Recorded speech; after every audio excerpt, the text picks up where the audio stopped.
Okay, today we are going to create some fire effects. Right now I have a basic fire spell.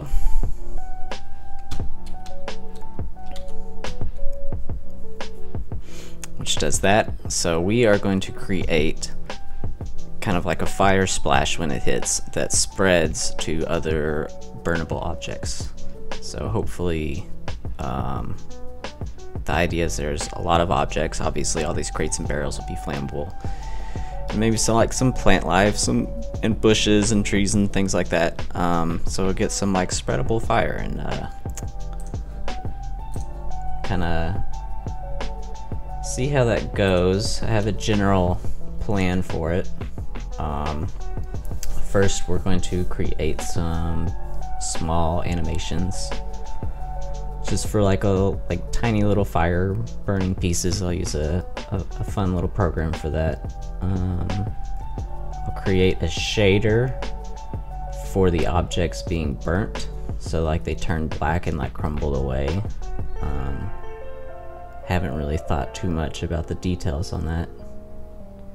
A little bit. And then all the physics of throwing little fire particles and the collision detection to spread it. So a whole lot of stuff. Probably this might be like a two-part stream, so I might start it this week and finish it next week. So yeah, we'll see see how this goes. So let's use Pixel FX Designer. I'm starting from scratch here. I've used this like a year ago, but so let's see, we want first off just a small little tiny little flame, and I do want to use the same colors throughout.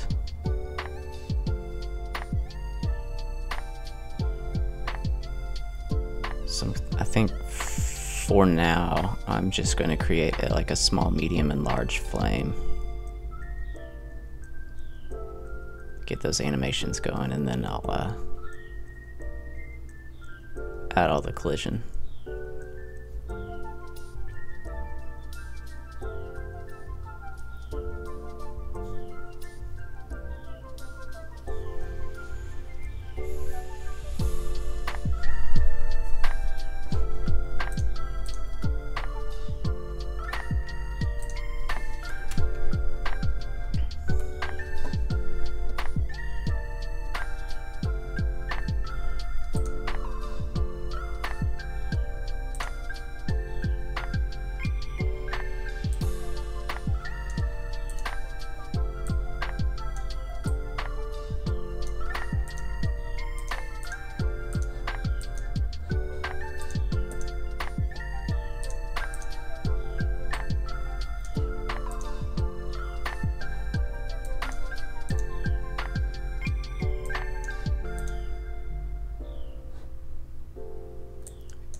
So does this multiply? I think that's how it works. I probably want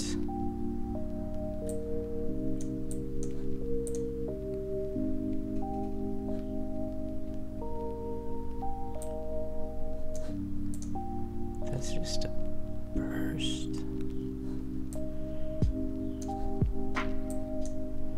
Probably want a few flames of burning.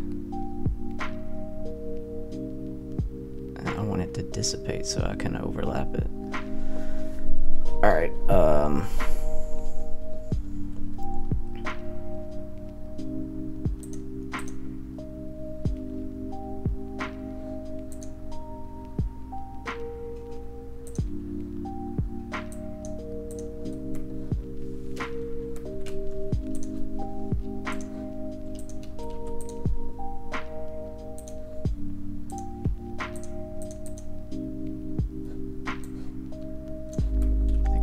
skip that one.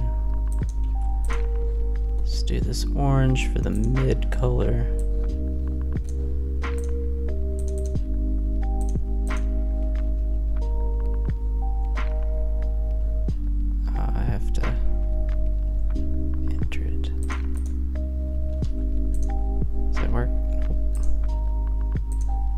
crash it. So I want white and then 251, 173, 2.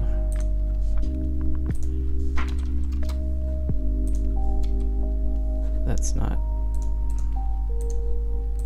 173.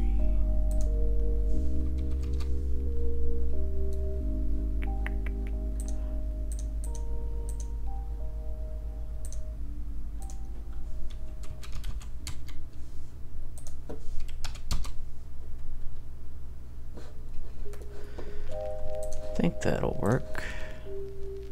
112.016.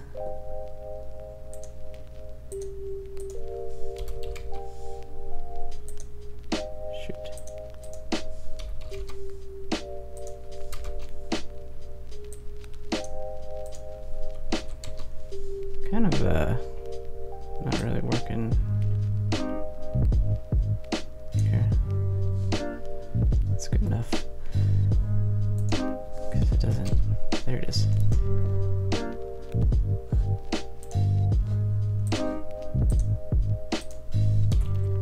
Oh shoot. That's why. 112.016. Doesn't want the 16. 16. There we go.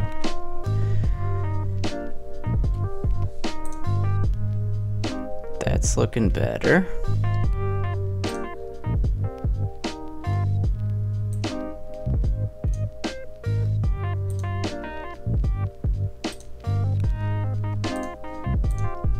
Save it in case it crashes.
It's pretty close. I think I'm going to adjust. Like it's a little too bright. I think I'm going to use this for the brightest. 255, 238, 127.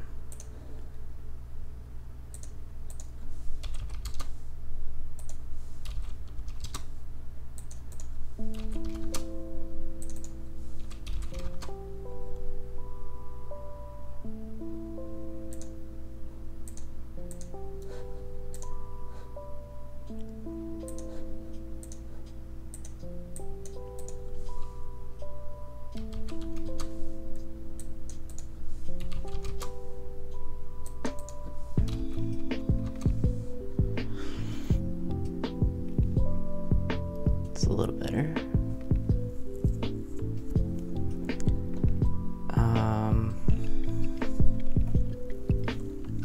So I'm just thinking on size.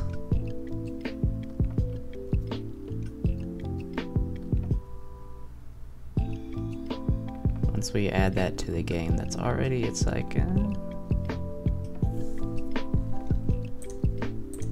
it's kind of a small to medium size, I think.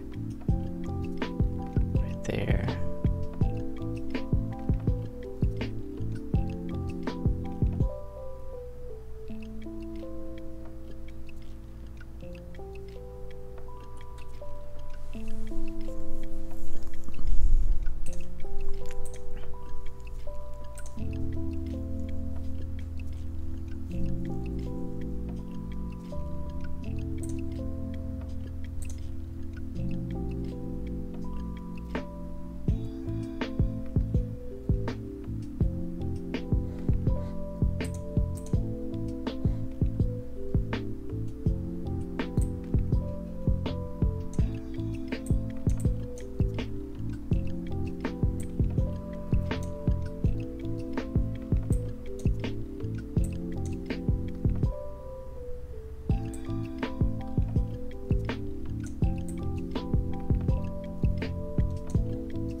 Radius, that's what I want.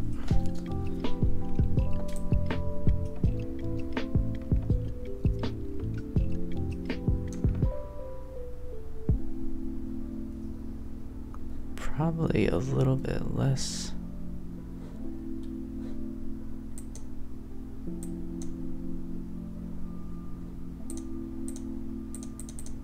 It's already doing just one at a time.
Let's see what that looks like. Oh, I don't want the frames.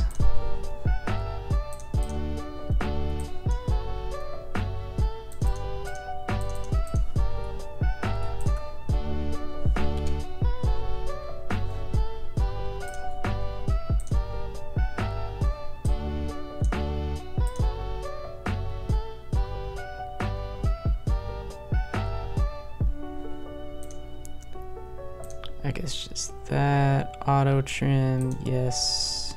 Do that.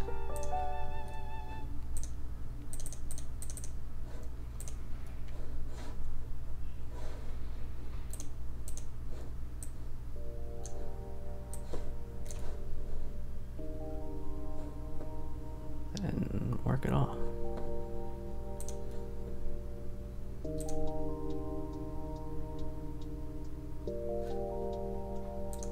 Why did that not do anything?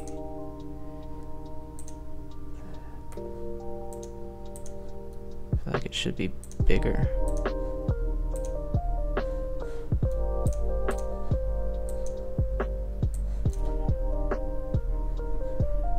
Why is it like, what is it doing?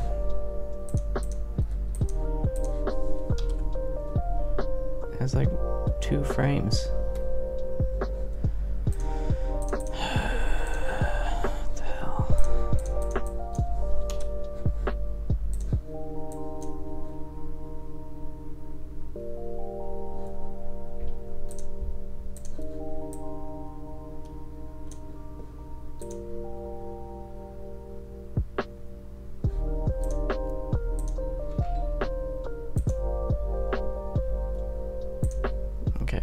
that's it. I'll test it.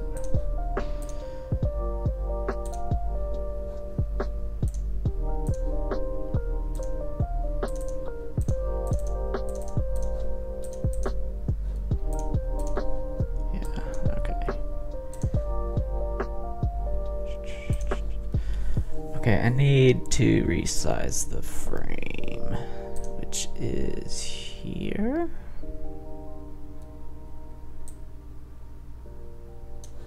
Yeah.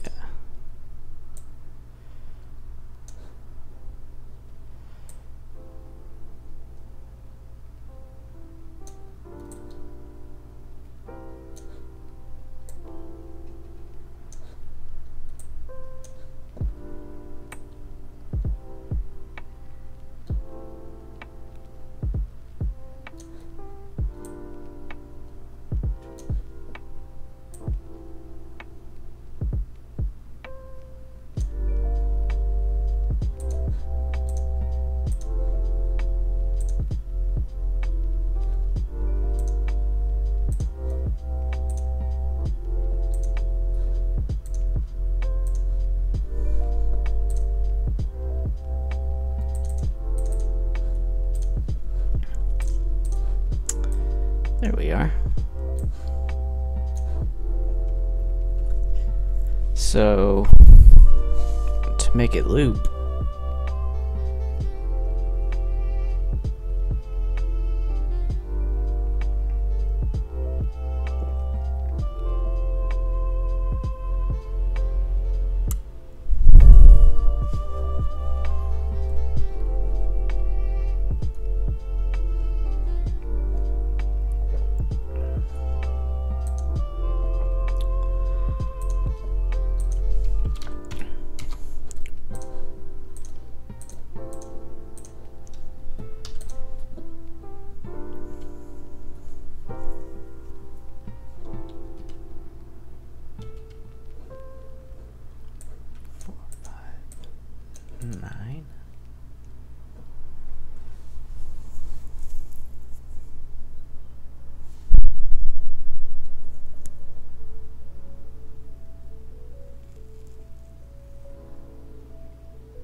I think what I need to do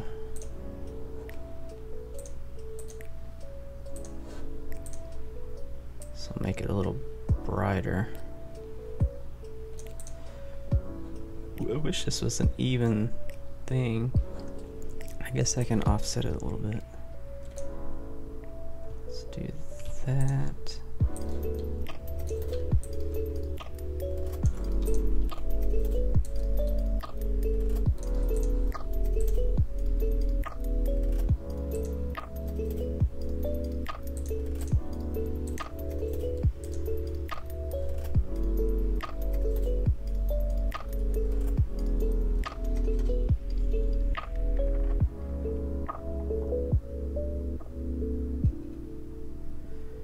It's not quite what I wanted, but I guess that'll work.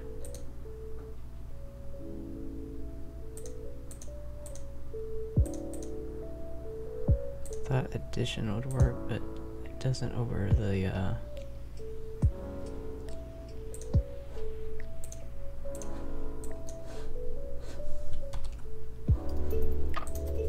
works if you do over black.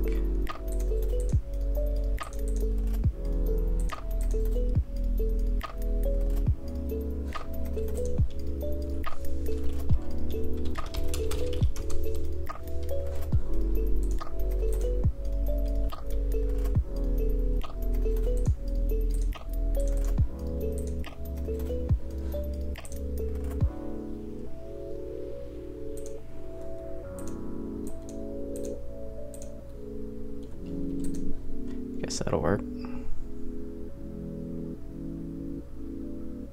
And that should loop perfectly. Okay, that is small flame. Effects. Now let's get a medium flame. Should move a little quicker now.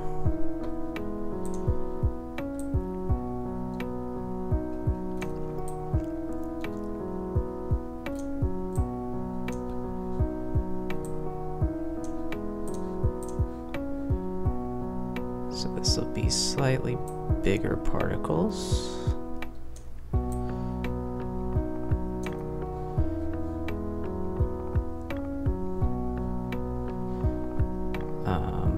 Emitter size will be a little bit bigger.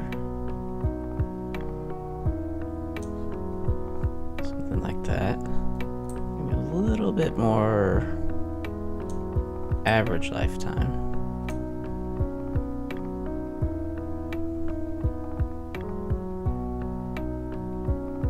Something about like that.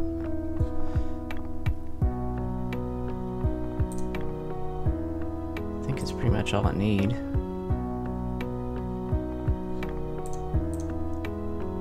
I overwrote the small flame, damn. No, yes. Just gonna go ahead and save.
Alright, I think that's it. Large.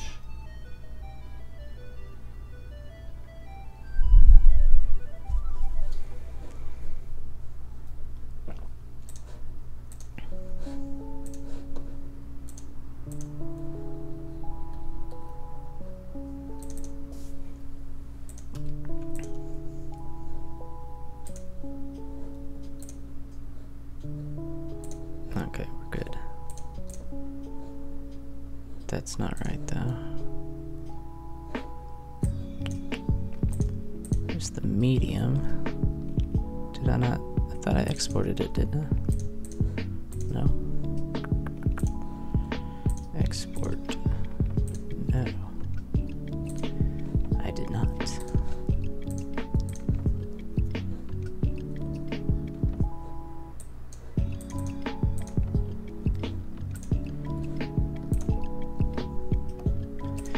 Alright, good deal. 40 by 40 is the medium.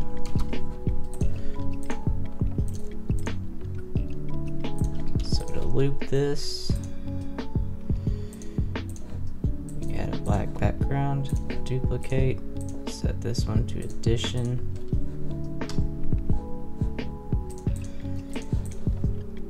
And swap the sides of the frames.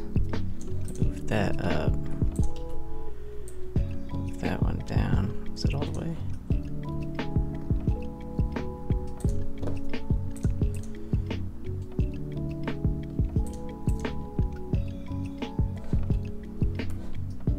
This one just says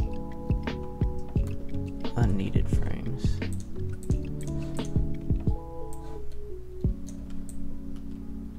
Let's do that. Go ahead and crop.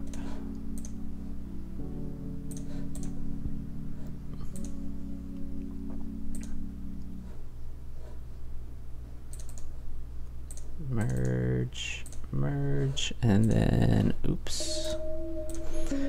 Color to alpha, take the black away, and you got your looping medium flame. Effects.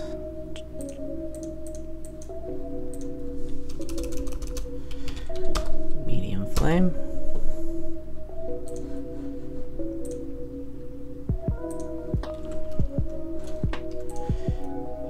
Don't need that. Let's do the same for the large flame. Just 50 by 50 grid.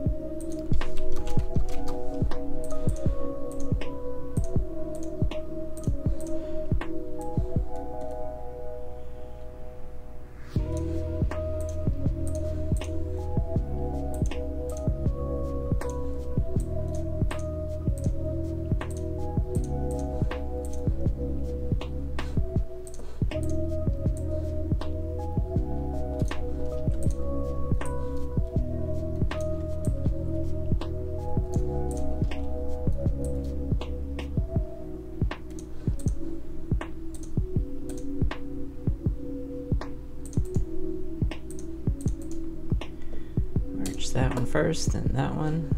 Color to alpha.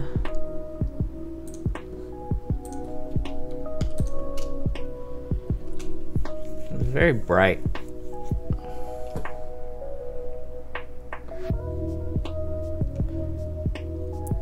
Might be too. I might have to like recolor that later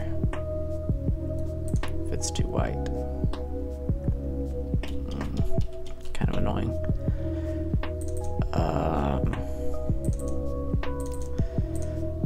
And we have large flame.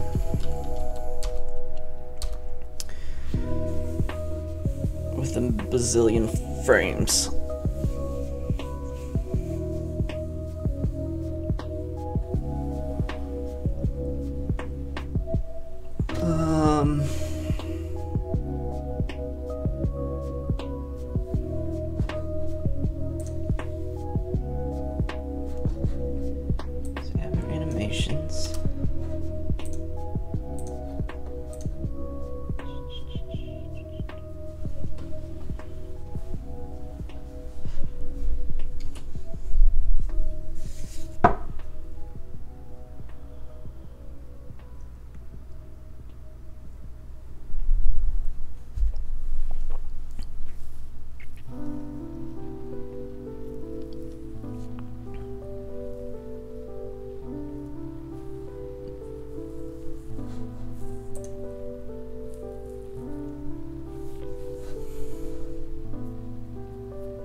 So one thing I'll need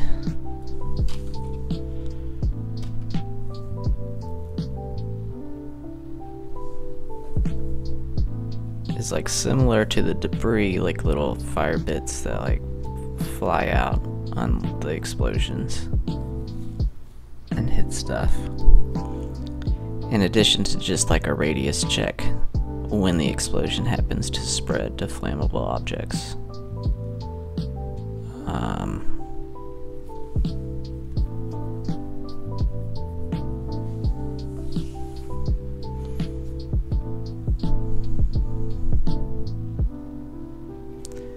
Yeah, I'll do the debris part first just because I have this designer up and going.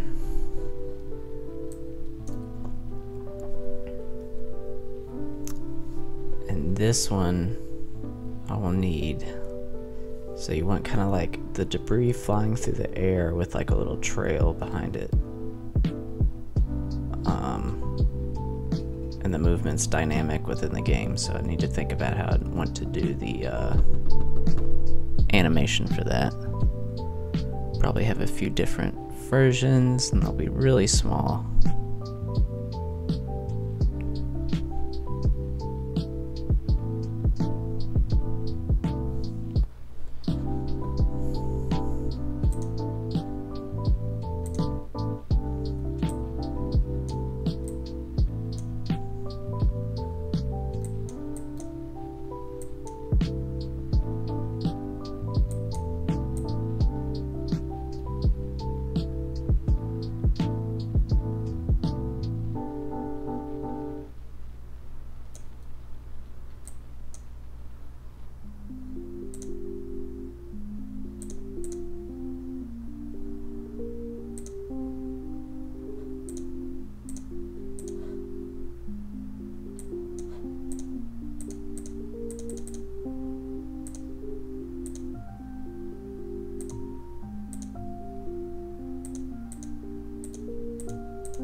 guess I want several of these.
Sure how many I should have.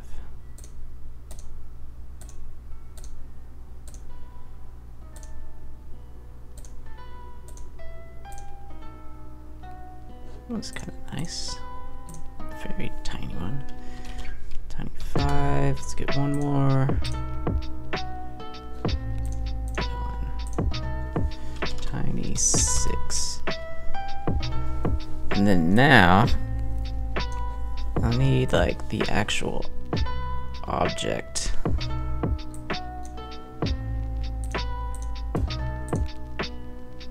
To be burning and loop.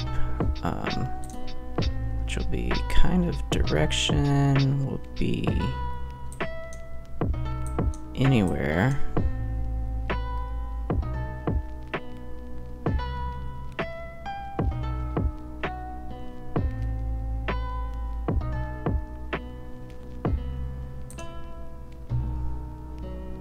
Let's add some. Let's save this. It's flying fire bit.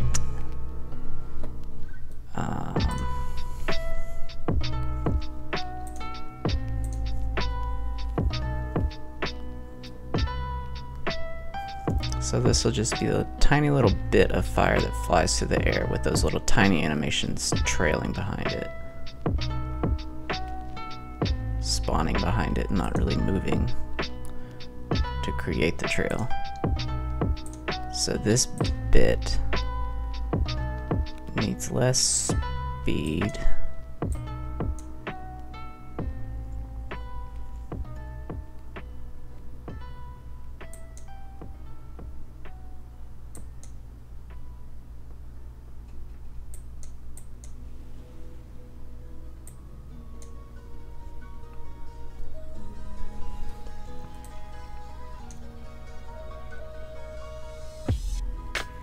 Something like that.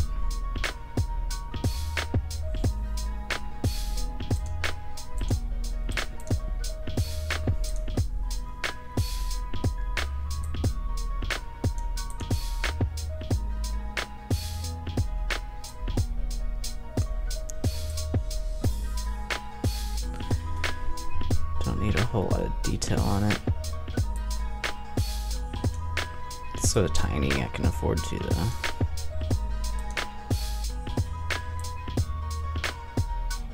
Looks good. I don't know, it's a little big. Because it's kind of like, I don't know, I want it just a bit smaller. Not that smaller. 0.7.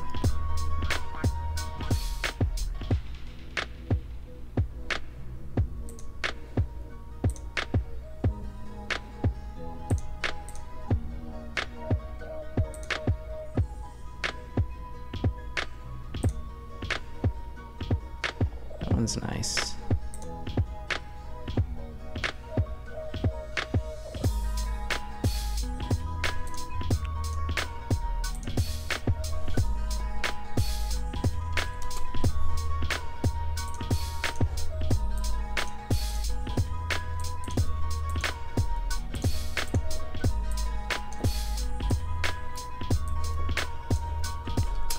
Alright, same situation.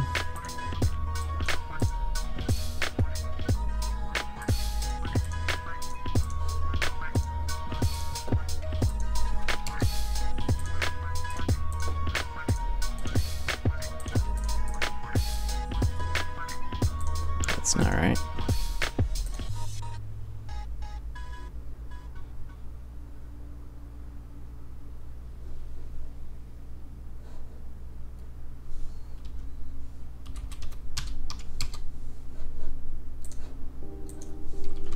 Why is this one 13 by 13?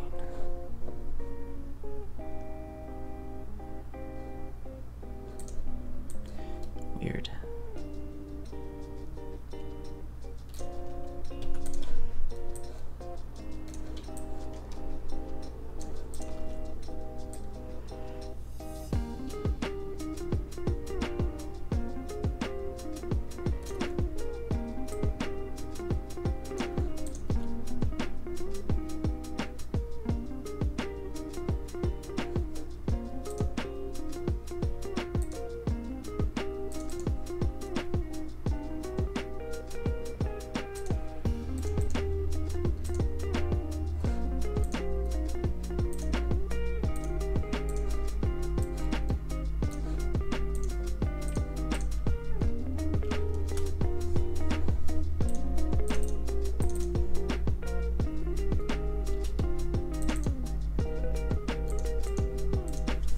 This is fiery bit.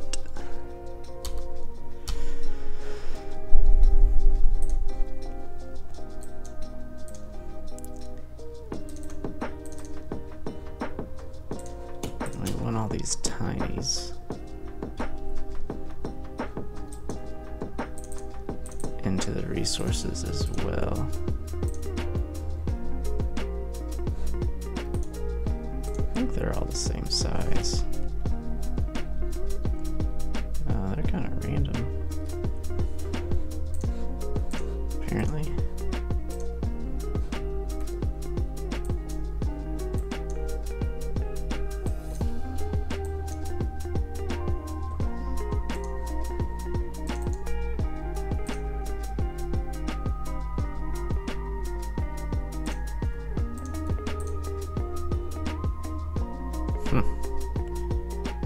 Yeah, they are.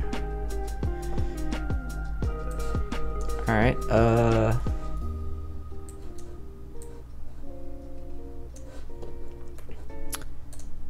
so we have all our animations. Don't need that. So what's gonna happen is, I think we need,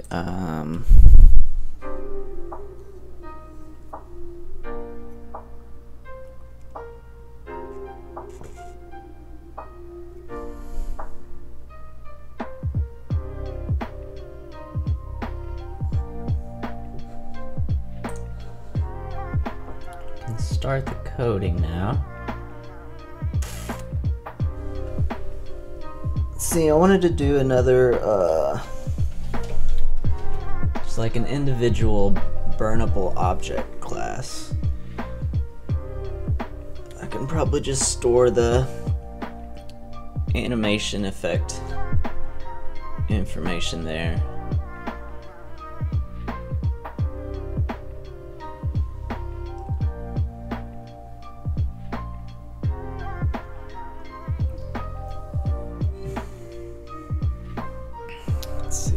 I want to copy a lot of the movement from debris.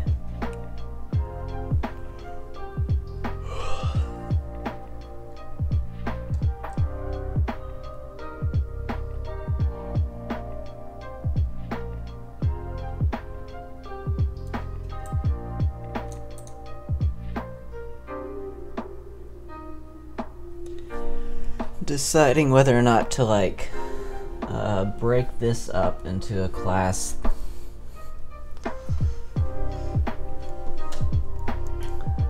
like break up, so I'll have debris and like a flying fire class that both extend the same base fly through the air object. But I think I'll just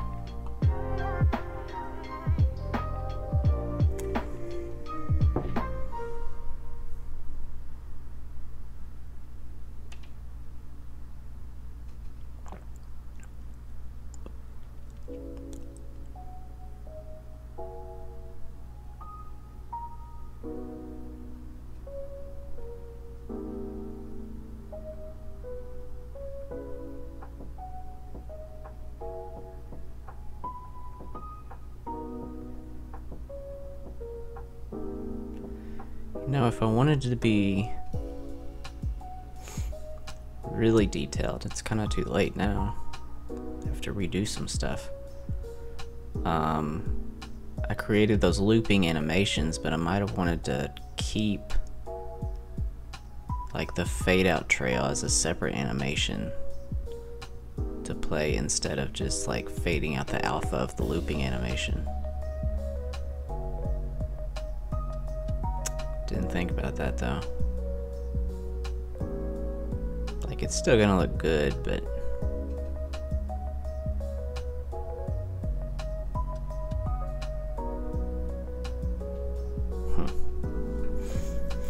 dang.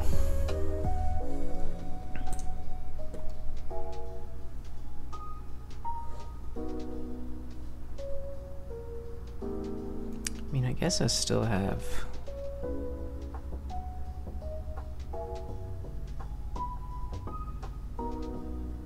still wouldn't, like, it could start to fade out at any moment, and so it's still not gonna look that good anyway. Alright, we'll see how it looks without.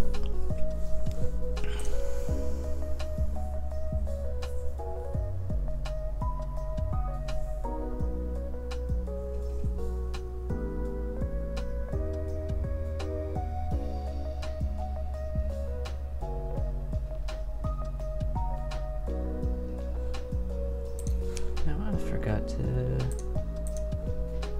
add that GIF.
Alright, let's copy...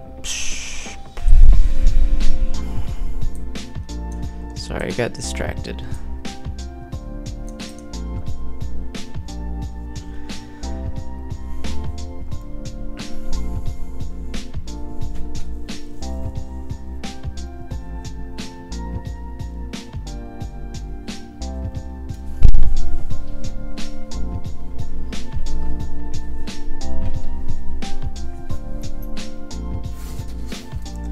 I think I'm just gonna use like a shared class that both the debris and the flying fire extend. I think that'll be the best way to do it.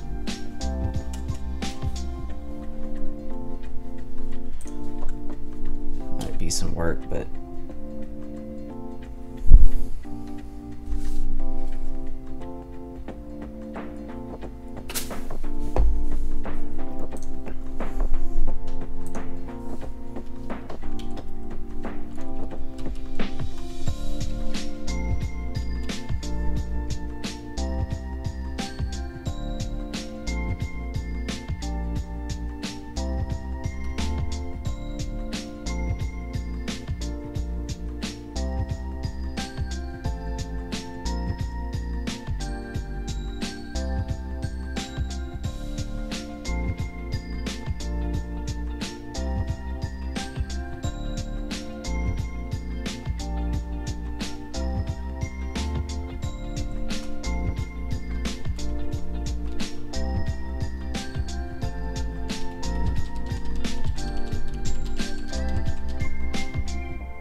debris should be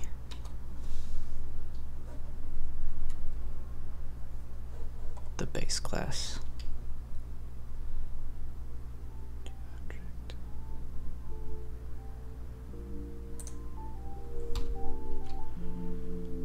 Create.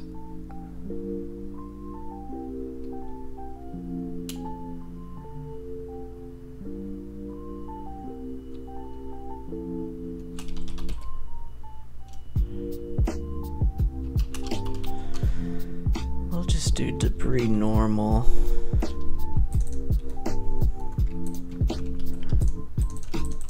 Extends debris.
Sprite shadow.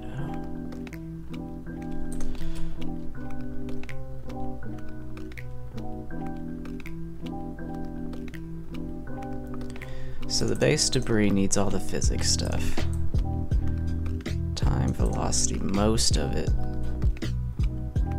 The only thing this needs is gonna be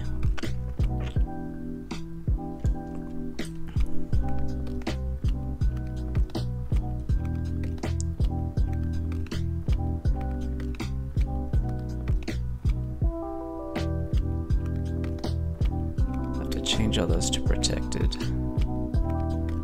Time moving debris collider. We need that. And rigid body. This handles like the ending, I guess. The fading, the rotation, which will be specific.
So the debris is using the same texture for the object and the shadow.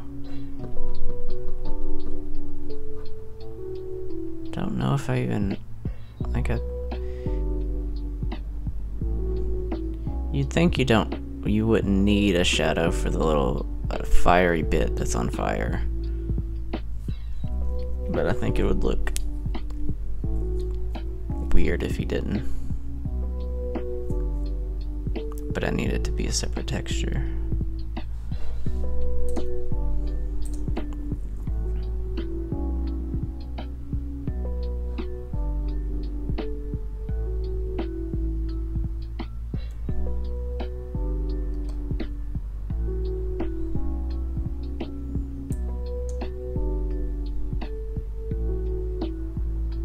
I'm just gonna do a separate option here. Well, this is within normal, so do it if I need to. Here I want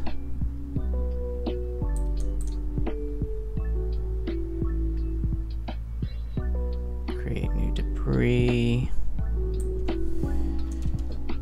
The rotation is specific to debris normal.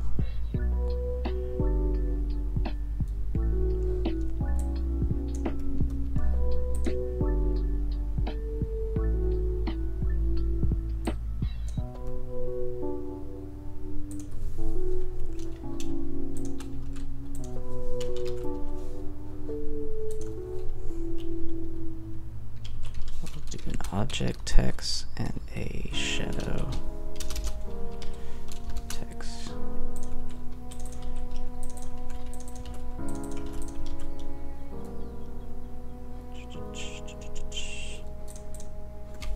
So it just shares the same one here. Well, this is the general version, so I want the same thing.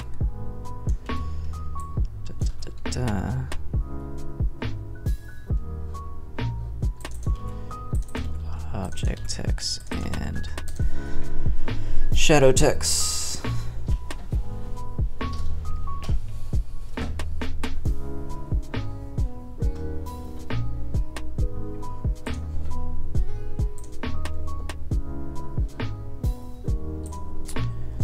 So we create the debris and we pass in that stuff. So this is just a shortcut to do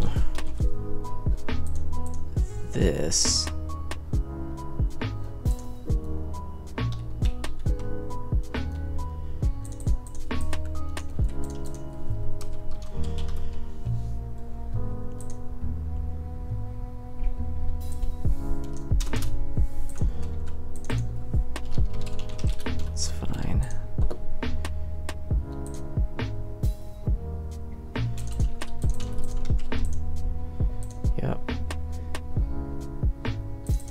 Normal.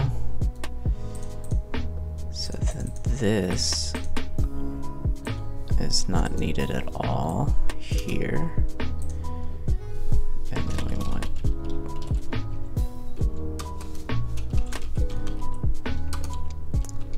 base.GameUpdate, which in the base class is going to do all the movement, position, sprite.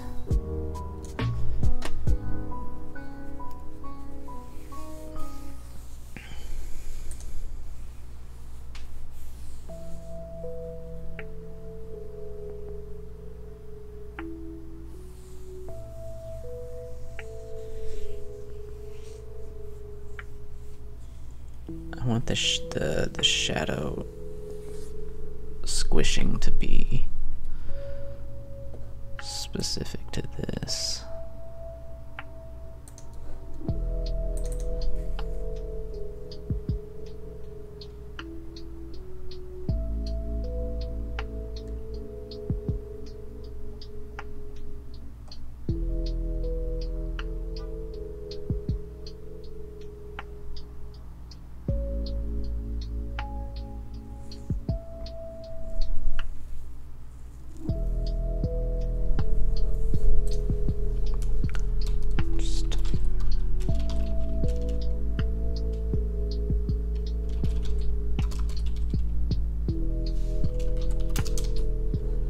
This is the only one that has rotation anyway. Okay.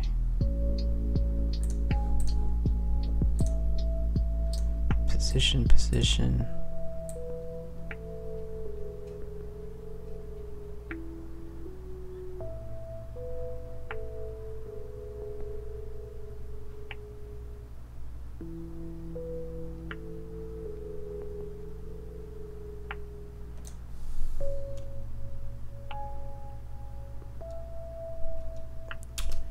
We need that to happen somehow. Correct the Z chord, update the velocity. All that. This part in done moving only does the rotation update. Just this and this and this. This needs its own class or function.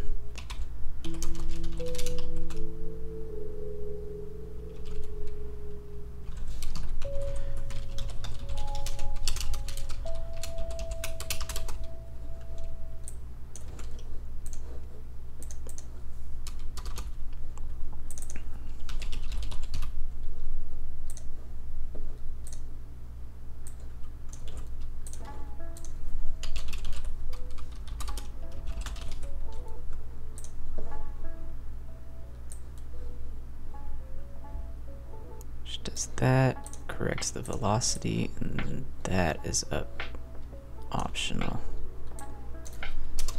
So that's bounce for the base class, and then this one's going to call that in addition to doing the rotation. And then all these are done in the base class.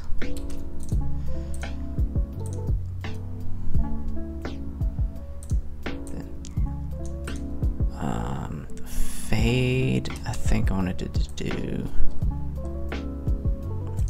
I mean, I could keep that like default.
Creates the base class, adds the rotation. This it's just in the base class. Turns it, and then in the update, it calls the base game update, which does all of the position, the velocity adjustments, the bounces. The bounce calls this, which is overridden here to add the rotation adjustment, and then the fading is handled in the base class.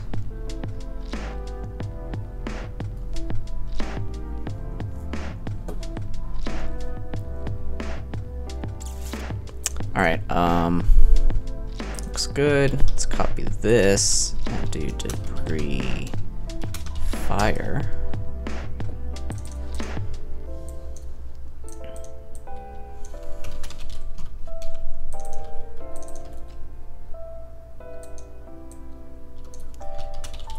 Fire debris.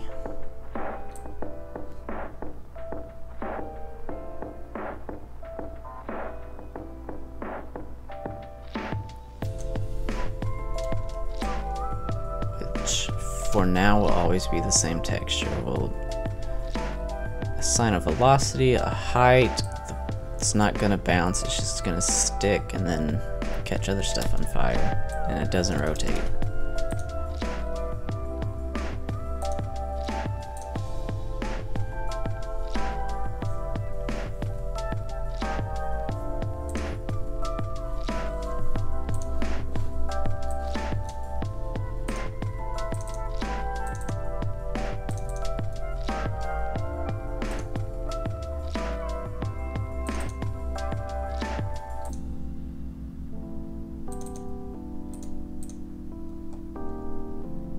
I have a tiny one, tiny shadow.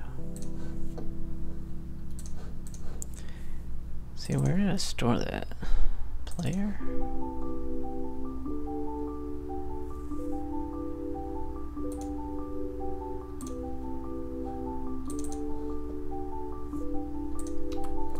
Oh yeah, it's an entity object.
To put that.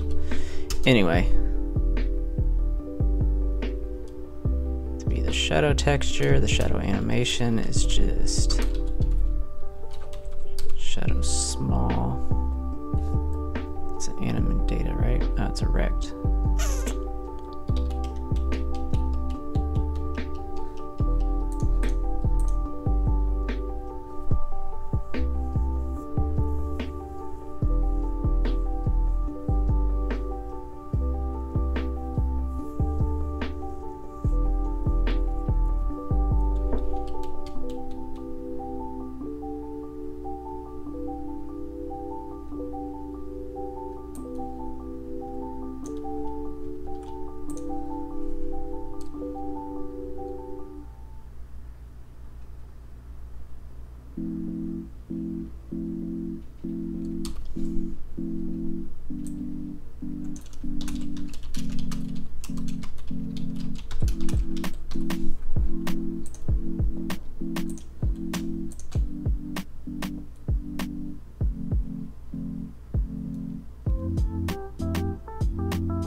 do all the base stuff. And then there's two different functions based on if you pass in an animation data for the shadow or a rectangle. So here, if you just do the rectangle,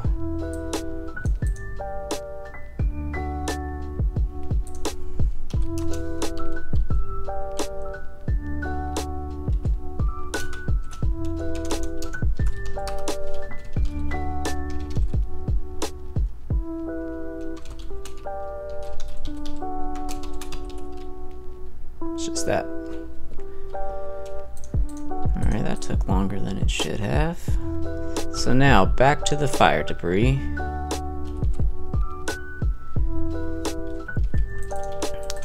Create the new fire debris, and then we're gonna call the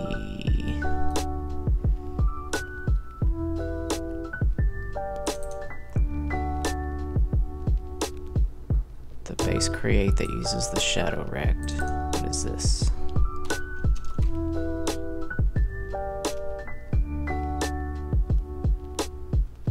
Texture shadow. Anim. Oh, we need an animation data for the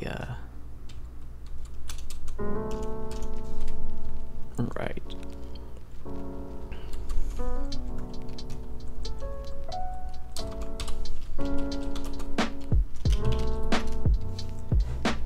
Now our animations come in. This is the what did I name this? Fiery bit.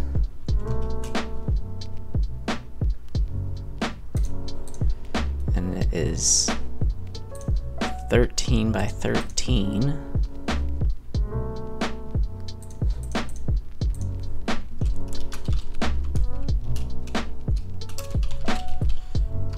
Fiery bit.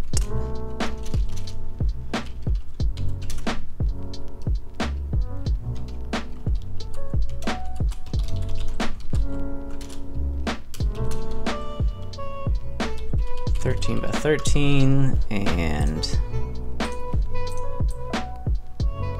9 by 8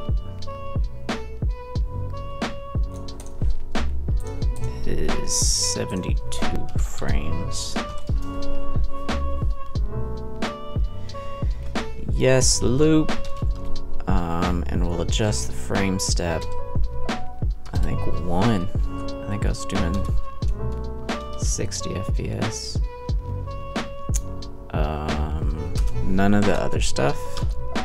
So there's our fiery bit. And that's gonna go here. And the texture is gonna be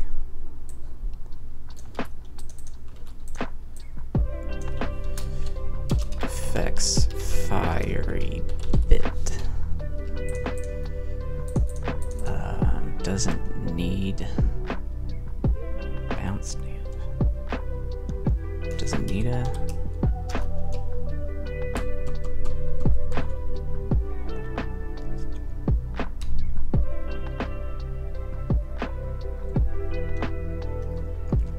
so the base debris still wants bounce. I wonder if that'll work correctly.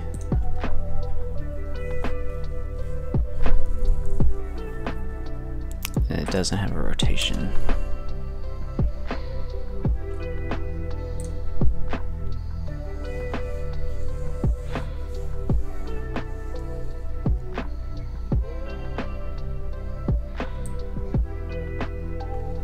And this is where I'll spawn little trail particles, little tiny flames. And it doesn't bounce. That's actually where I need to call code that's gonna spread it.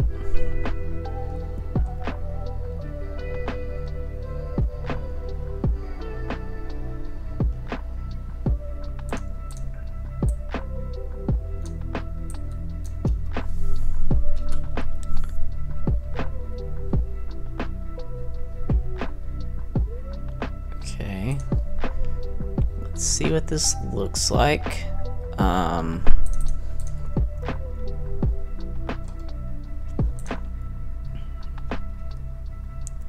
For now, we'll just put it here.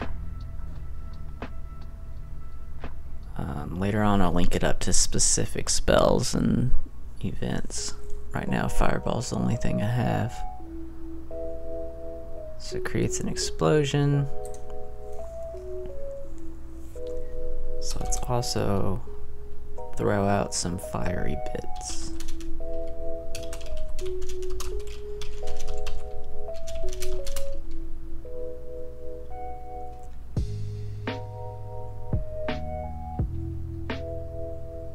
We'll do 3.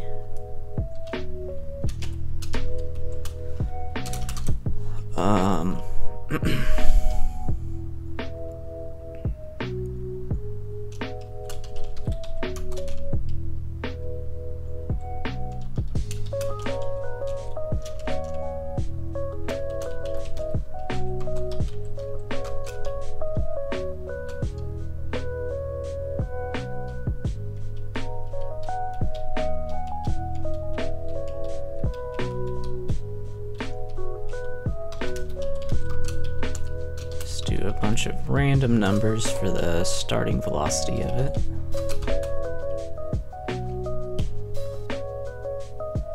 Let's do, what did I do for the,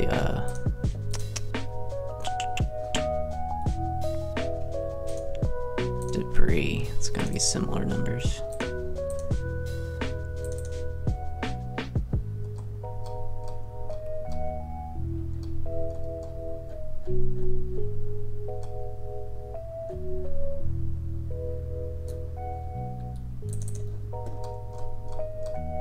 Doing 60 to 110.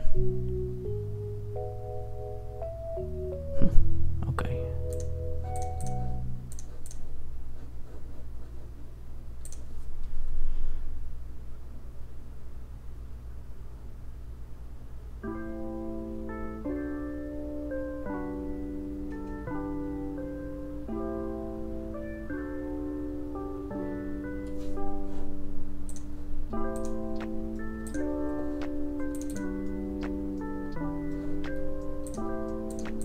I needed to update that too while I was there.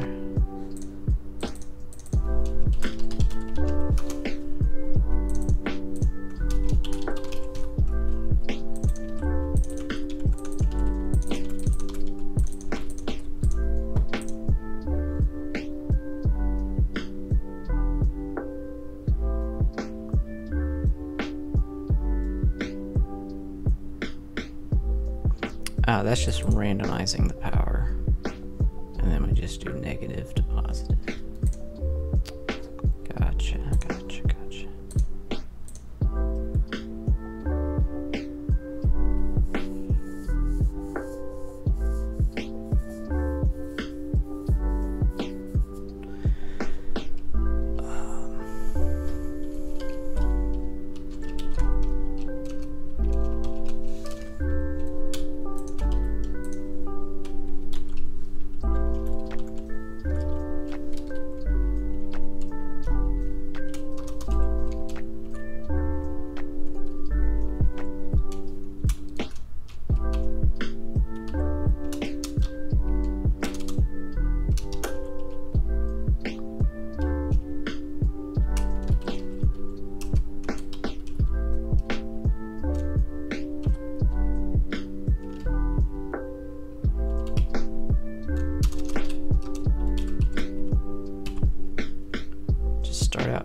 Start height at 10 for now. Might adjust that later. So there's the debris. And then what else do we do when we create it? Just add the position, correct the Z chord. And then it handles all the destroying and things within. Okay, so the fire debris is created.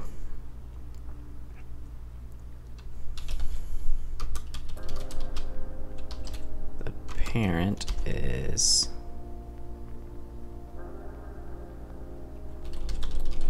that, and the local position is the same as that.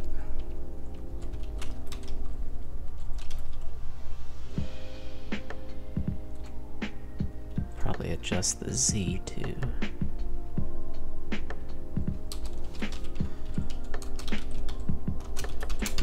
Correct the Z chord, and hopefully it moves. That's where you add it there.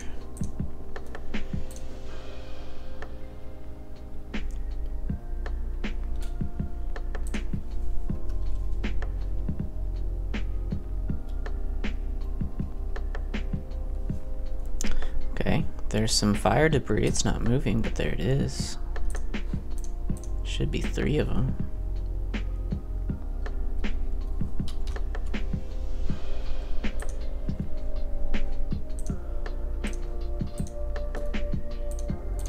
There is 3 of them.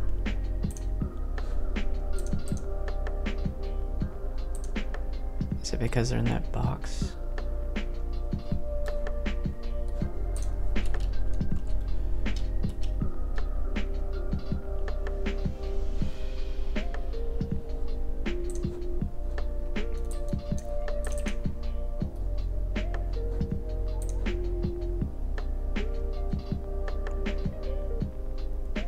Fixed update.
I think that should fix that bug.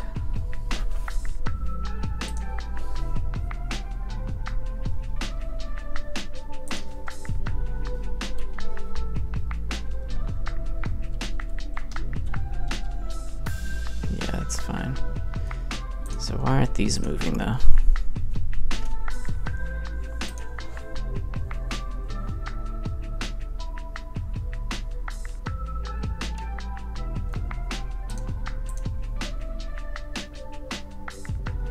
Velocity.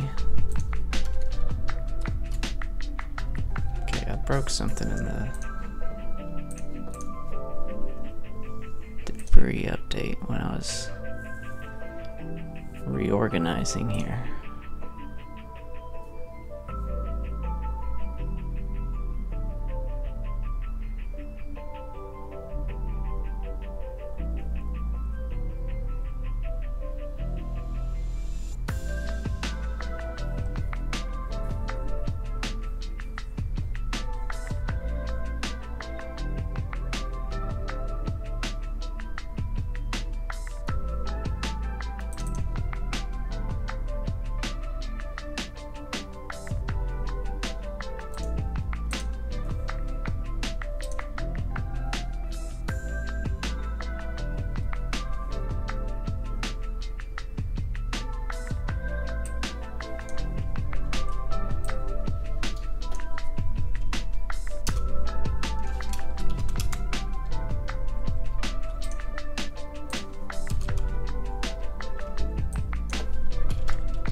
That's what I need.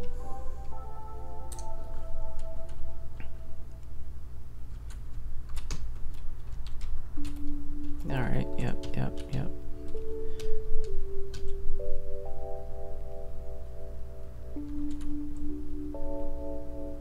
Okay, yeah, they did move. Yeah, I need to adjust that shadow alpha though. This is...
Height. I did, oh yeah, I multiplied it by 2.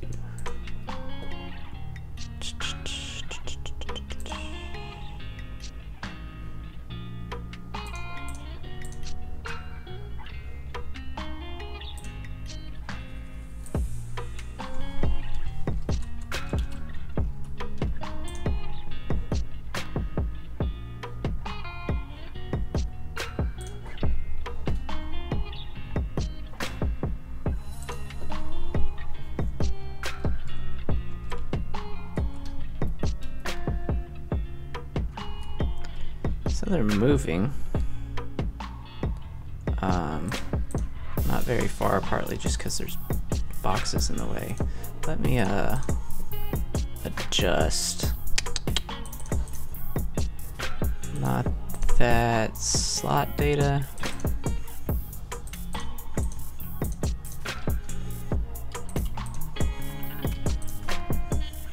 So if I have plenty of ingredients, and then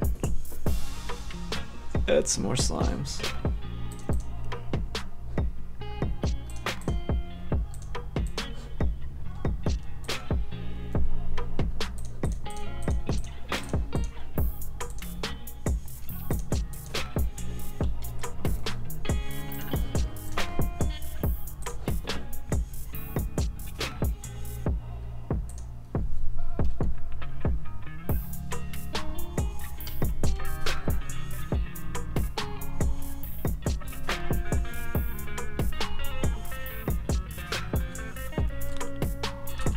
Come out. I need to probably remove the shadow as soon as it lands.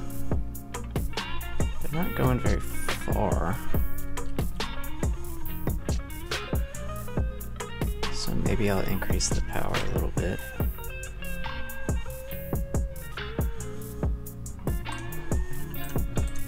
I need to adjust the, why is the Z order wrong?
This will probably be too much, maybe.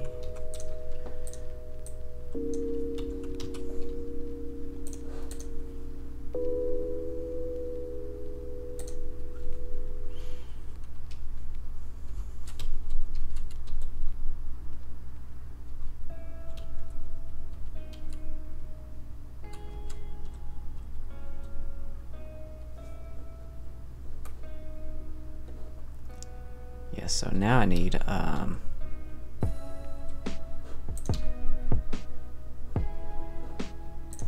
add those little trail effects, which is such a small detail, but it'll look really nice.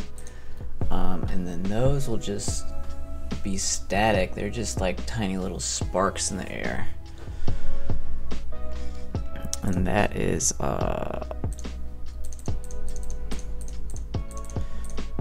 all these guys, tiny 1 through 6.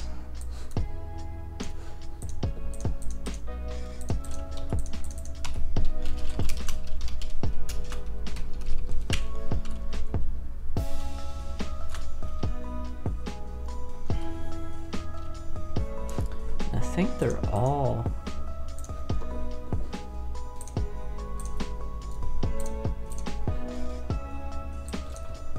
by 12.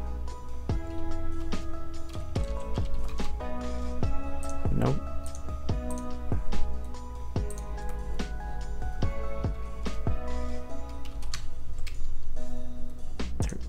They're all 13 to 13. What's the 65 one?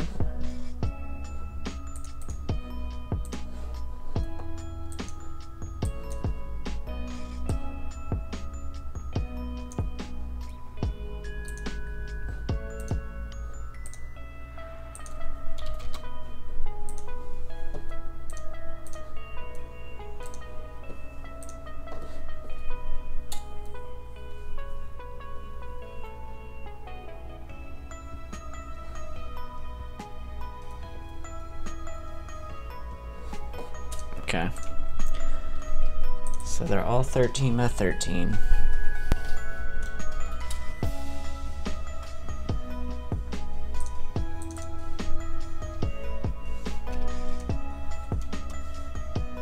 The frames will be, what's 78 divided by 13?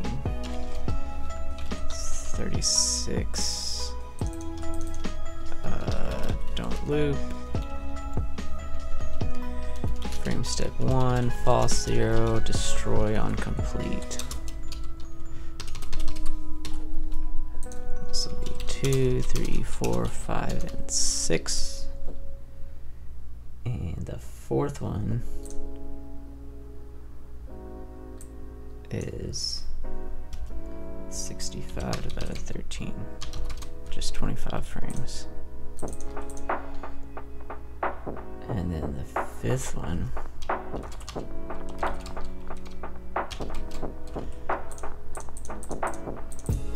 is 49 frames.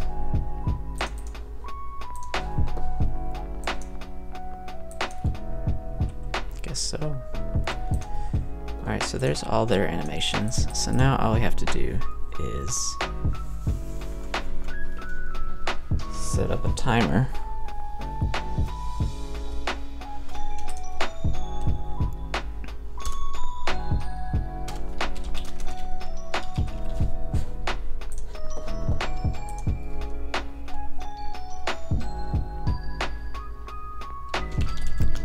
Spark time. Let's make a constant. Private const.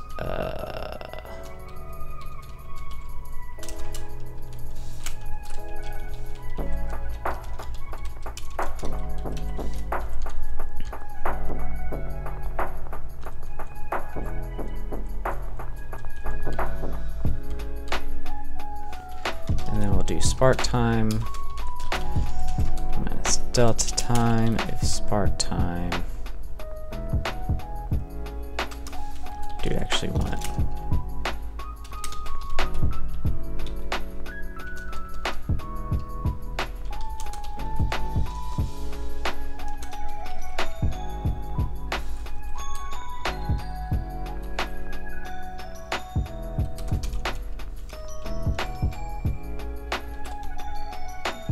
get slow percent, that's what I want.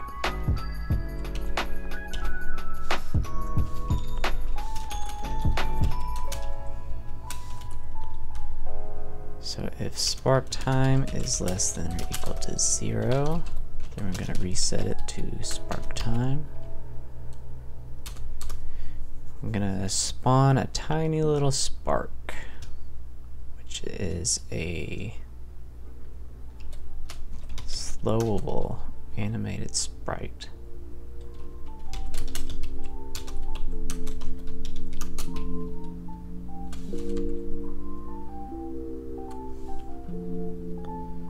I need to randomize it.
With the animation one. Do that for the others.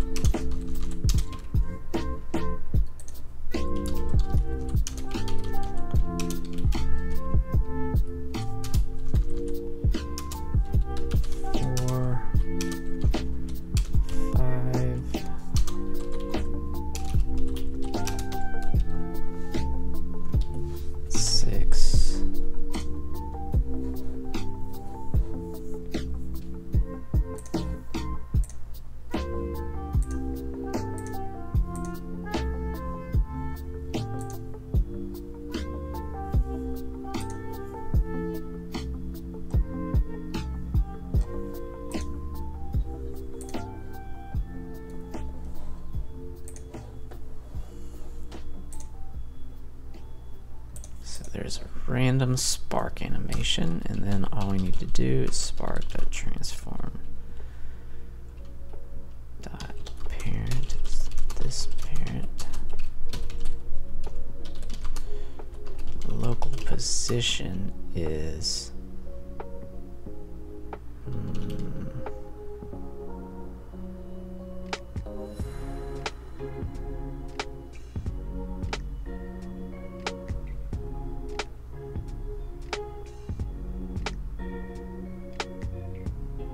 this specifically needs to be the sprite position.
think that's all I need. Let's see what happens.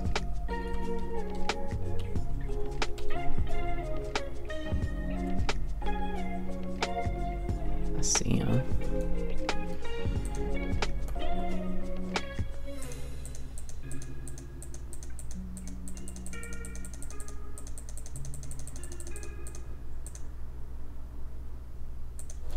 Yeah, I need to adjust the position up a little bit because it starts from the bottom, probably minus like 6. So I need to do +6 for that. And this needs to be way lower.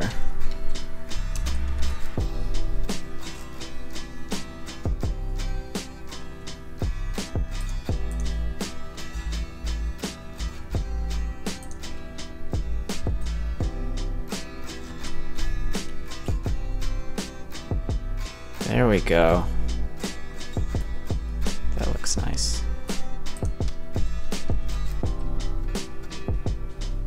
Yes.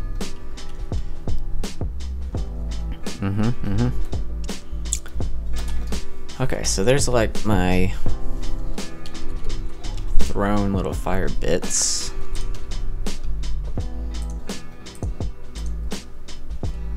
Looking good.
All that did was mess up the Z order, so I'll just put it on the exact same spot.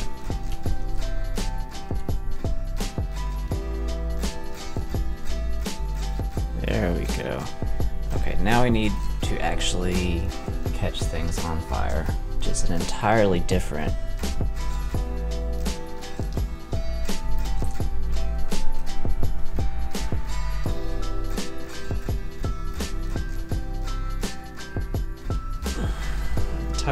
project.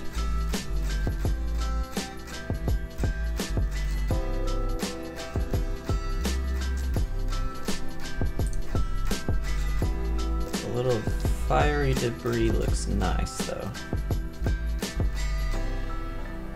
So got that done. Yeah, the shader's gonna be something else.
Later on, I might optimize the performance of this and have them share the same materials. Shouldn't be too hard.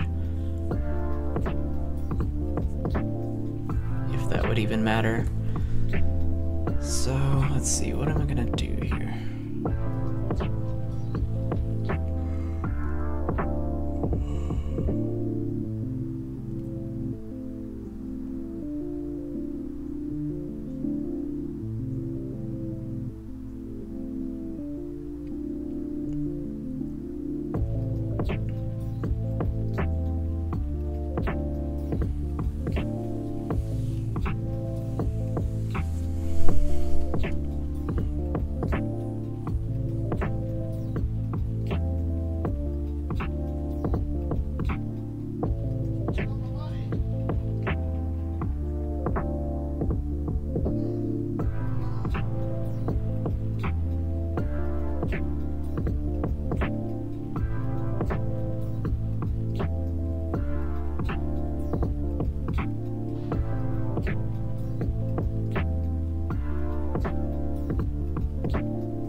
No, I already have.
Alright, let's adapt the burning vines from Jet Scout.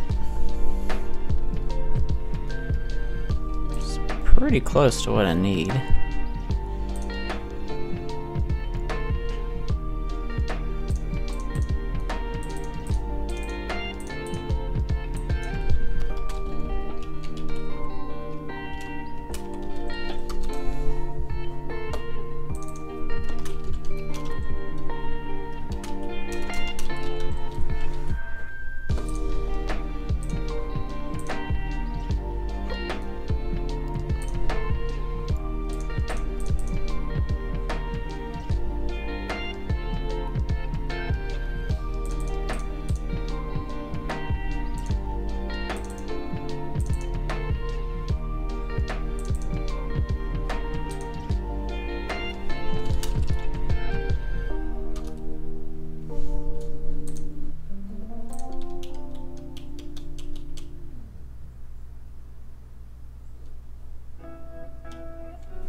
Does it not show up? Come on now.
that was for.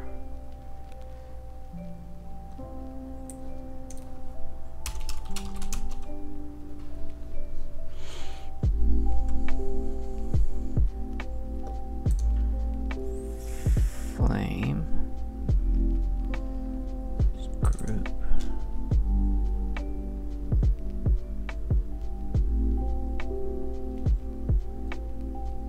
Creates a max.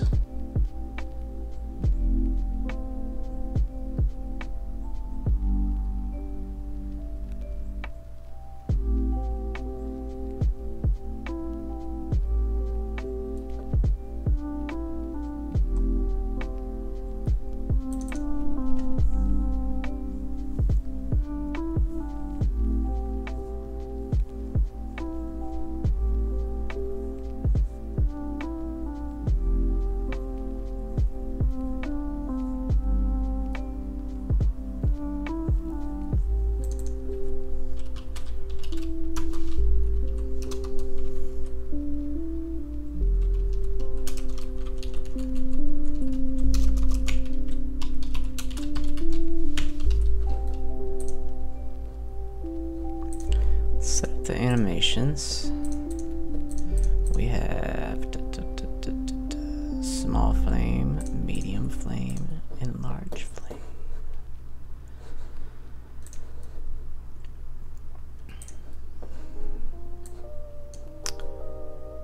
So small flame, 225.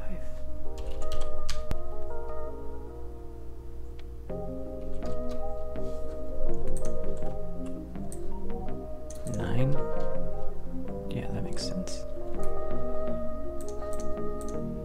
0, 0. The width is 25. There's 81 frames. Yes, loop. 60 FPS. And that's it. And then medium flame. Large flame. Medium is, let's see, what is this? 40? 10. 40 by 40. And we have 10 and then 9.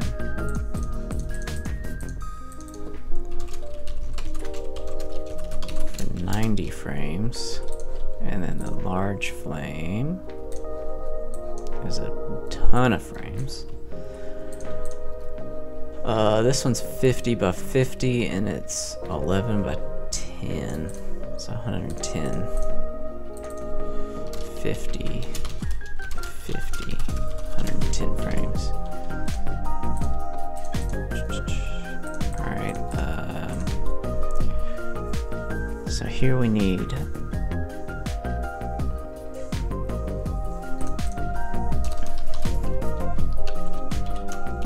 static flame, create new flame.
be a slowable animated sprite.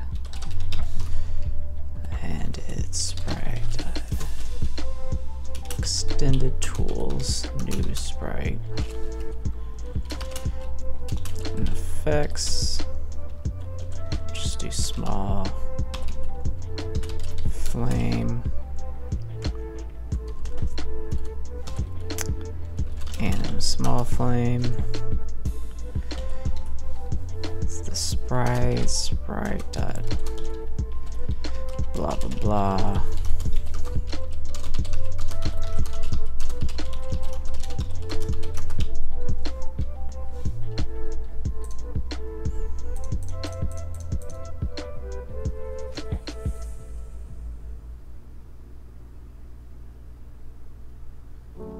Random movement.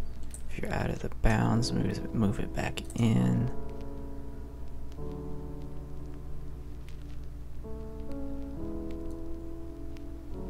Fade out if it's almost dead.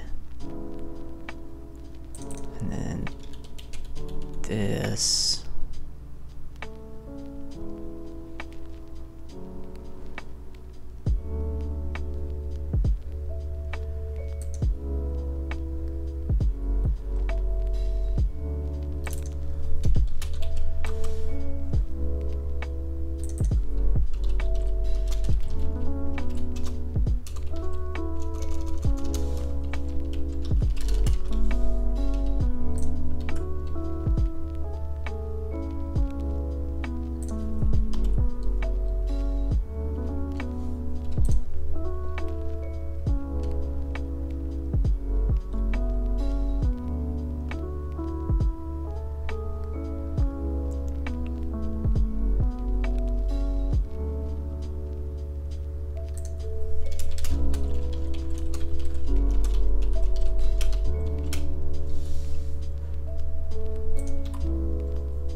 I don't even do anything there, that's just dead code.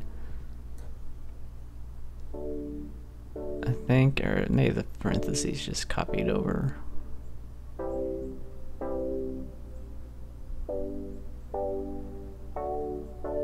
Yeah, that, oh, okay, I see. I was just separating it.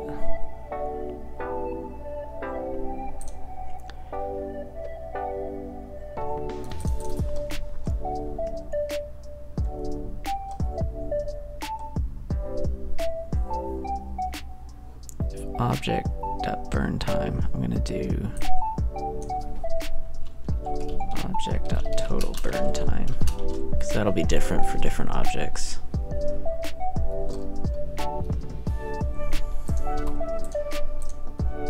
Burn time.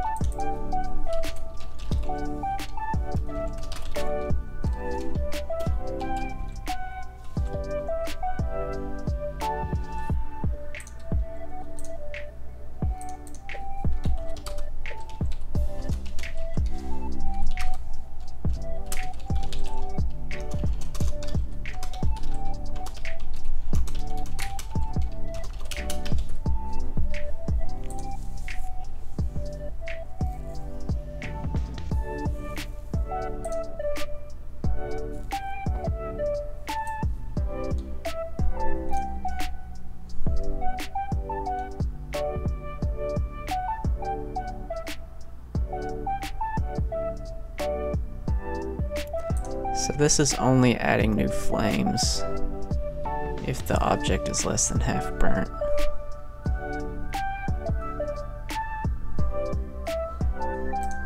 I feel like I want to add that. Update.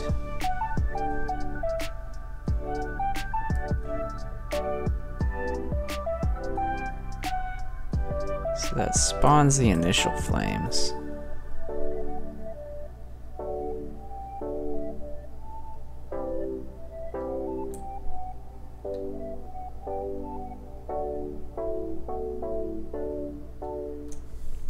Might need sound later.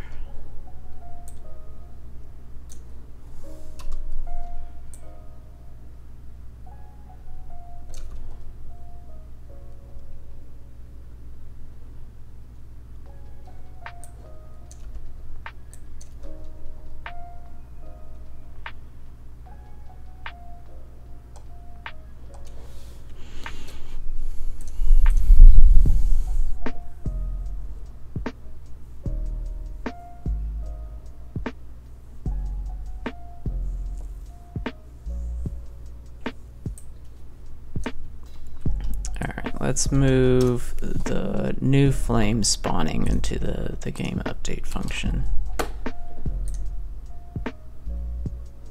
Where is that updated? That would be updated here, right? Burn time. So that's fine.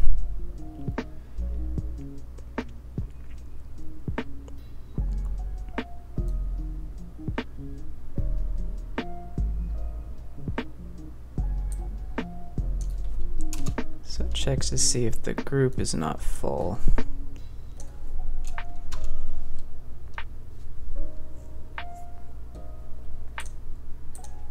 And a random value. Yeah, that's why that was in fixed updates. I just need to do a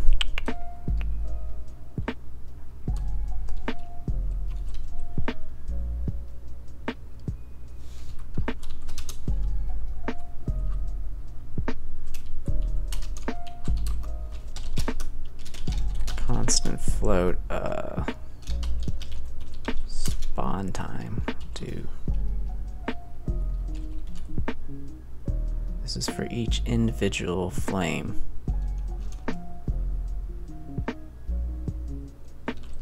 Every 0.2 seconds there's a chance to spawn a new one from it. Spawn time.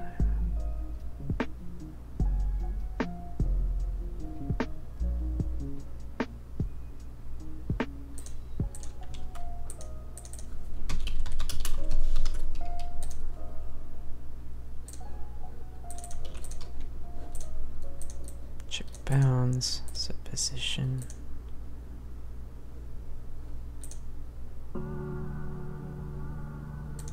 So we'll do spawn time.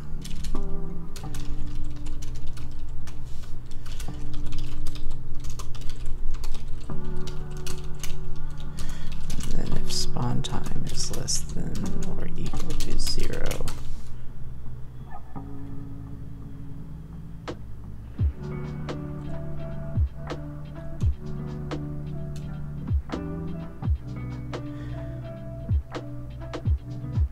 I'm gonna remove this part and just keep the, I'll keep an upper limit.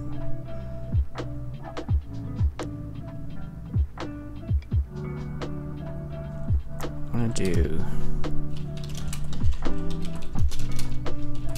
that first. Probably use less flames. And then do all this.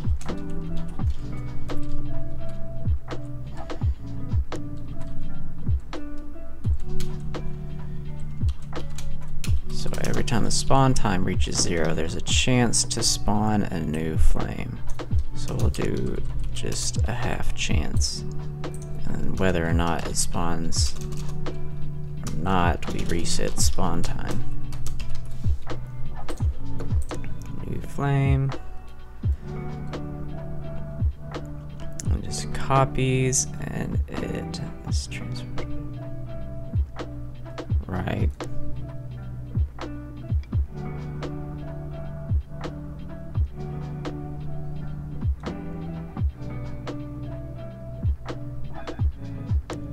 And then a new position plus or minus 16.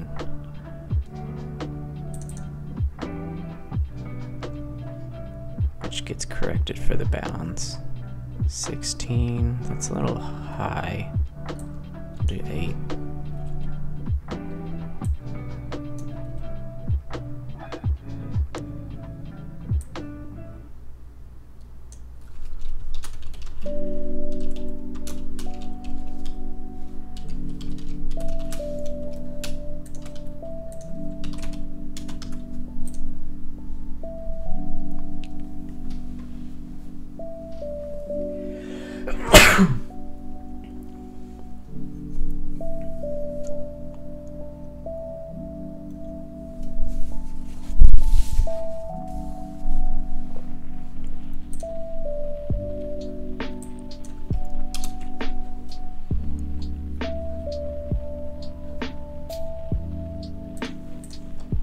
So let's move over to Burnable Object now.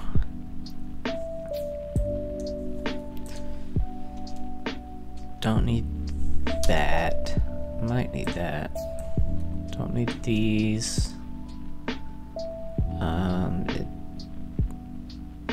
It needs a reference to the sprite. Doesn't need a collider, that's on the object. Burning burn, burn time, total burn time. Don't need these. A list of the flames. Burn sound I might add later. Don't need that.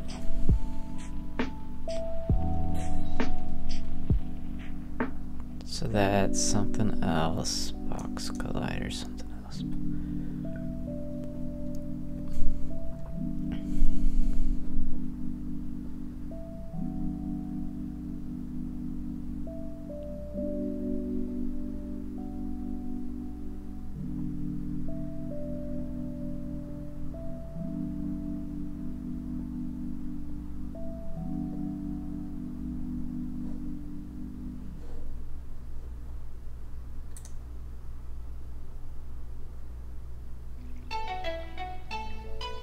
So let's do an initialize.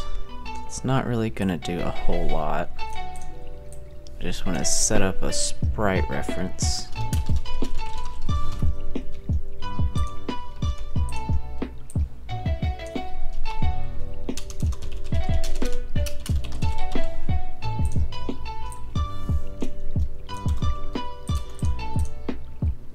And it changes the shader to Burnable Object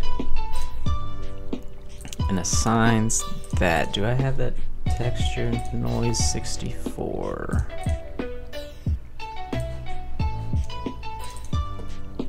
Pixel noise.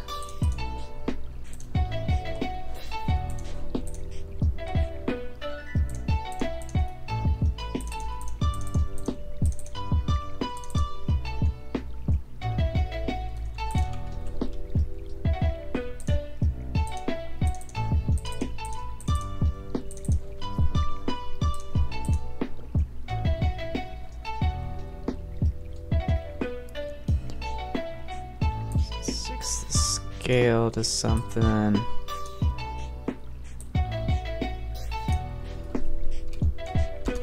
So that assigns the sprite and set up the burn texture, the burn shader. Don't need that.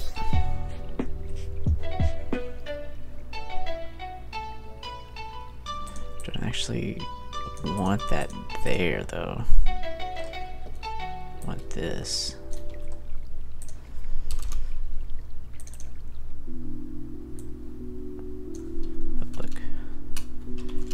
Start burn. We'll just do burn. This is where you actually, if it's not burned, we change the sprite material to the burn shader. Burned. How am I using these different? It's just part of the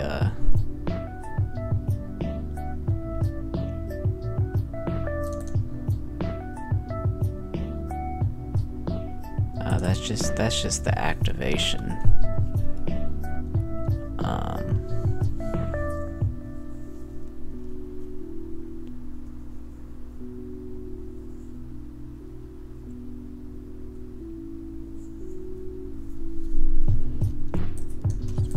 Get rid of that for now. Burn times 0. Don't need that.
X and Y.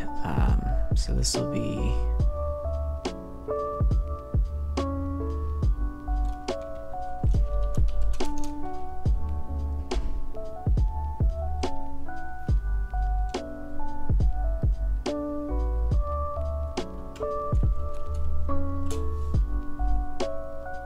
parented to the sprite itself.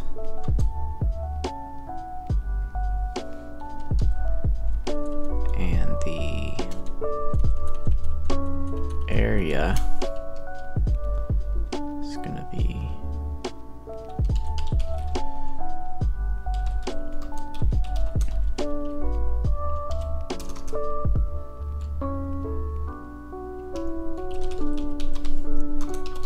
height.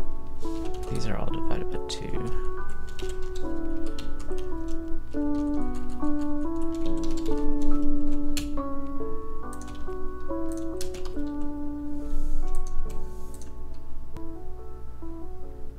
And then the full width and height for the width and height of the area. Create a new flame, parent it to the sprite in a random position.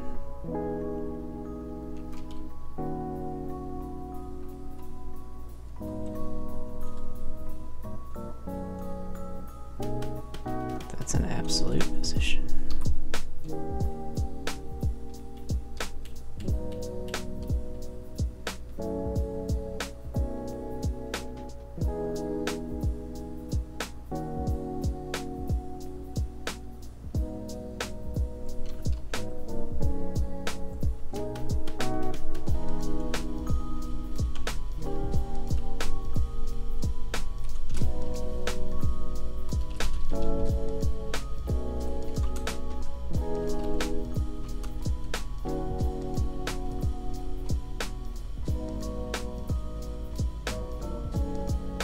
So later I'll adjust that to be where the little piece of debris hits it.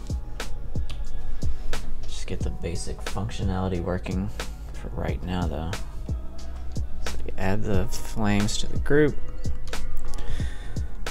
Let's ignore the sound for now.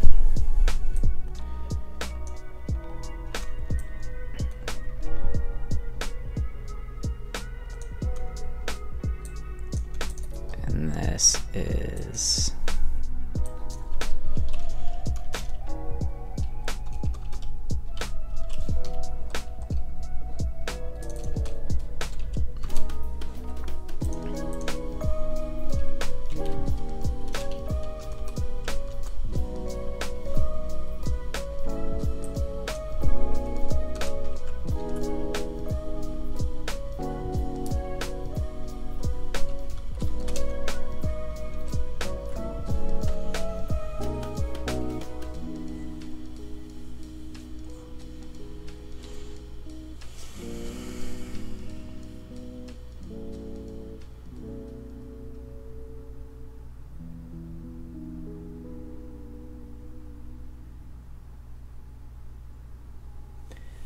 don't think I want this to extend entity object.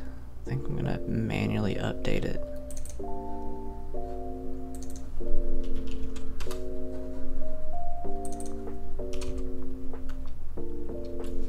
From the object it's attached to. So update, if burning, we increase the burn time. If burn time is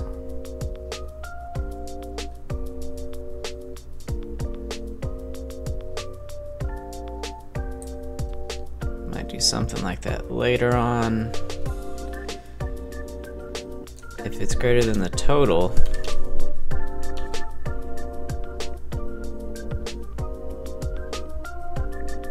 it's no longer burning. We set the shader progress to the percent that it's burned.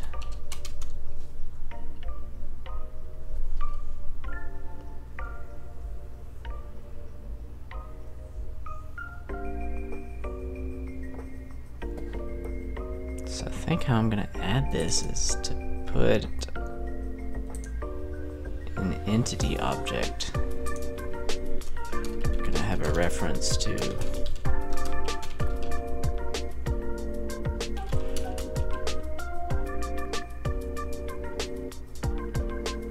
Burnable Object. It's like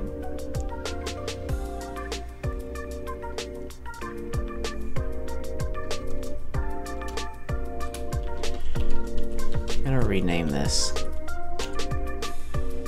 because it's just a component on an object, so I'm just gonna rename it Burnable Controller.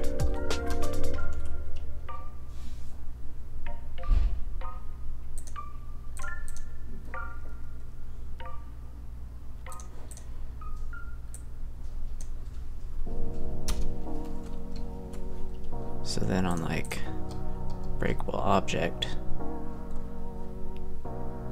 we can do it individually, but right now I'll just do the lazy way.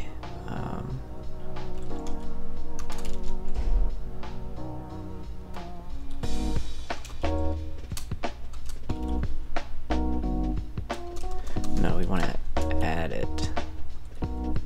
I don't even. Yeah, I don't need mono behavior either. Just a new burnable controller. We'll just do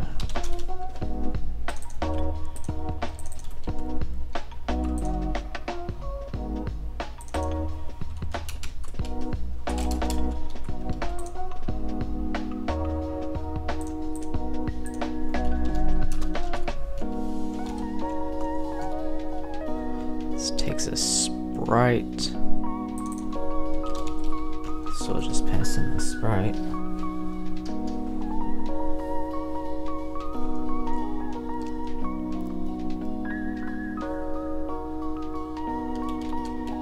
Might need to pass in the game object as well at some point for destruction purposes.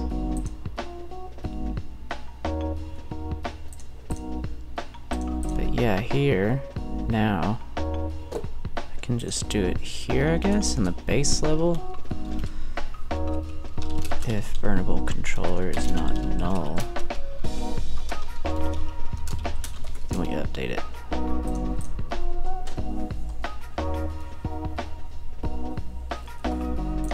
Alright, there should be 1,000,000 bugs, probably. Compiler bugs. Maybe not.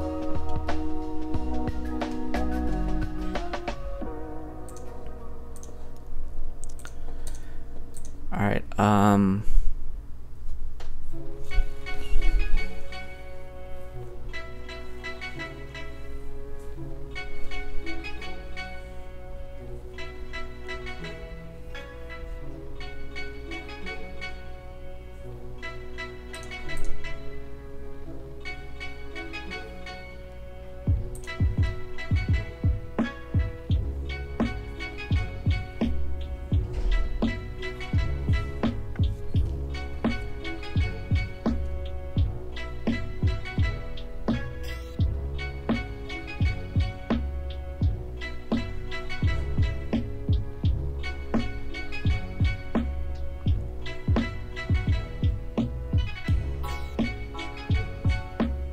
be right back.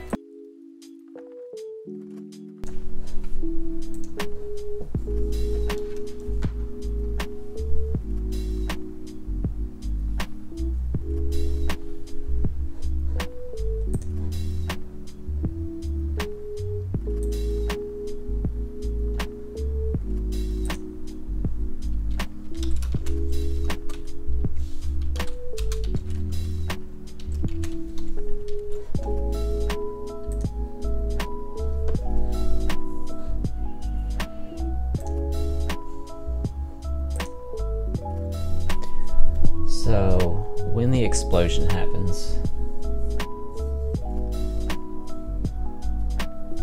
we want to take like within a radius of the explosion. We want to burn, catch on fire, anything burnable within the radius.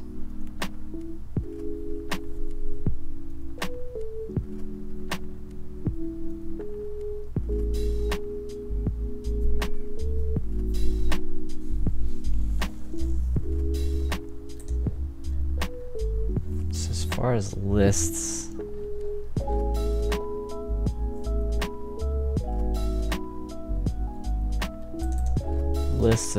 lists of objects I have stored. Enemies, NPCs, and other objects individually.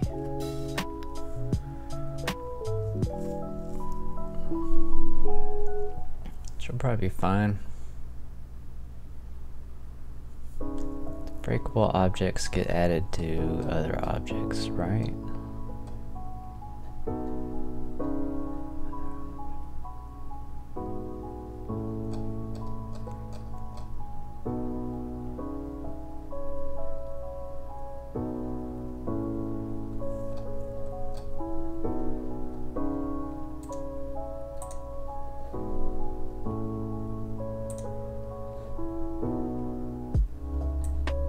Yeah,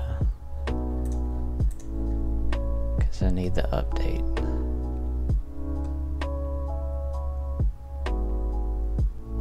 And that actually doesn't really have to be, but I need it now.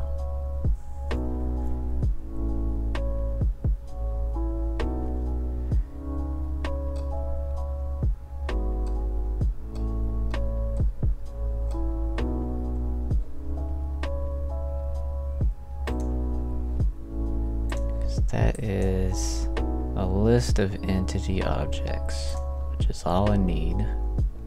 It's the base object class. So when the explosion happens,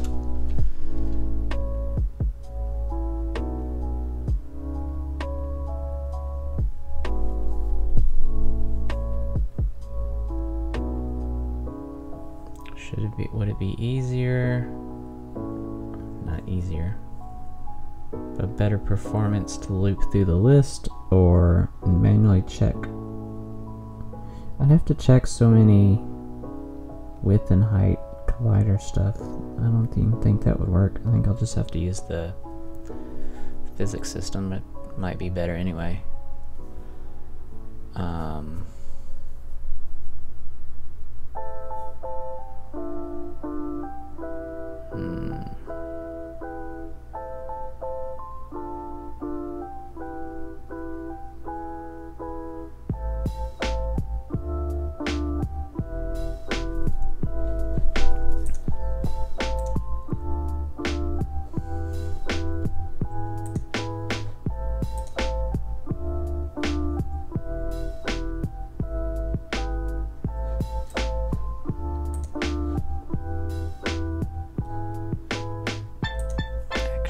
Default layer.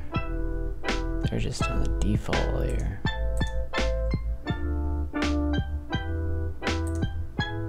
Isn't there? Is there not an enemy layer?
So the problem here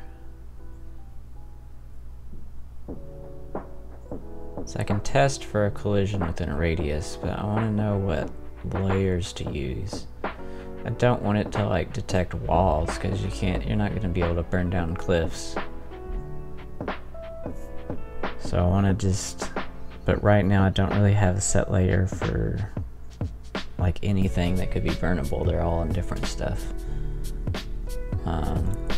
You know, create a mask. I'm deciding if I'll probably need an enemy layer later. Like, that's the problem, because enemies right now are on the default layer, but so are walls. I don't want to hit walls.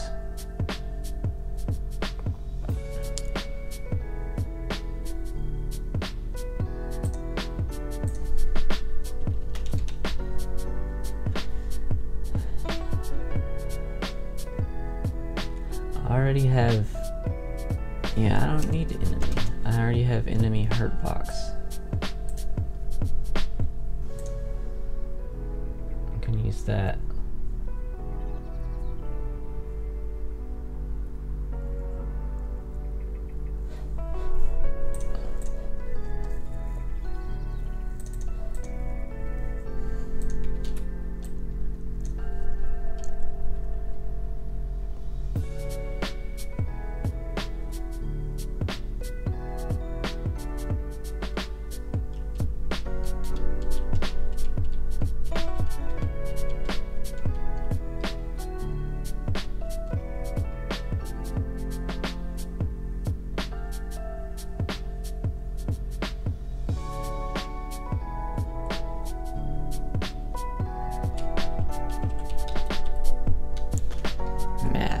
All objects.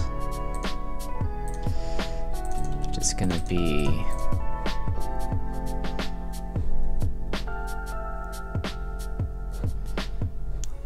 this player. Is there a player hurt box? There's a player hurt box. I want the player hurt box. Enemy hurt box.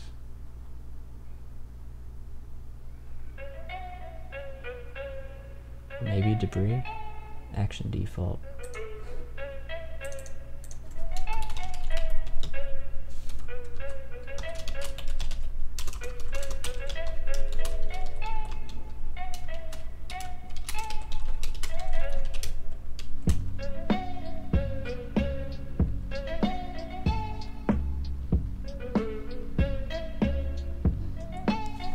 I'm not gonna make the debris burnable because it fades out in a second anyway.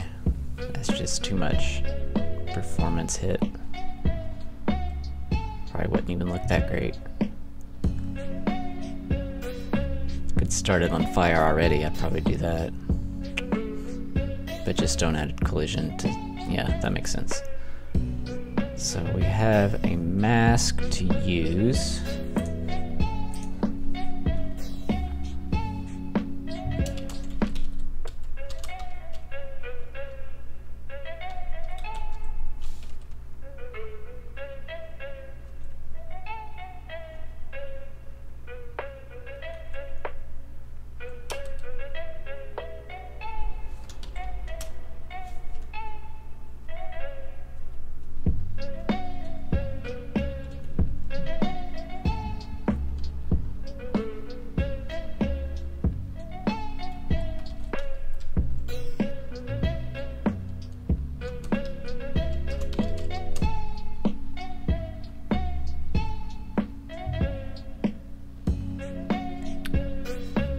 Radius of 50 for now.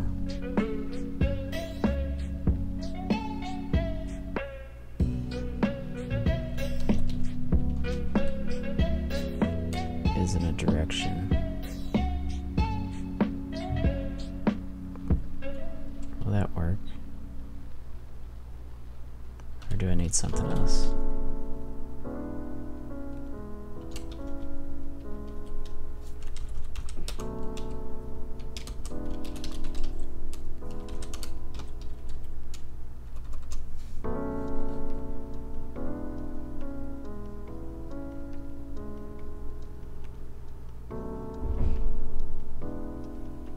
overlap area. Is that just a non-moving overlap circle all? Yeah.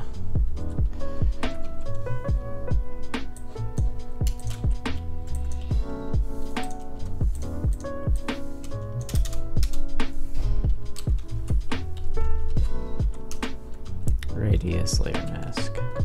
Yep.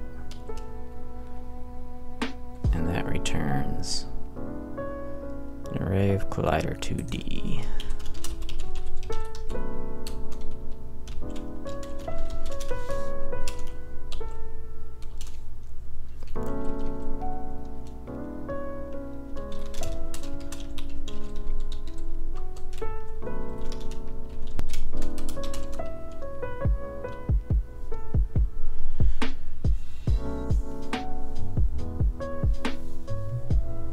Man, this is annoying. Because that's just gonna return the, like, game object that the collider's on. So I'm gonna have to write individual exceptions for when the collider's organized on its own game object.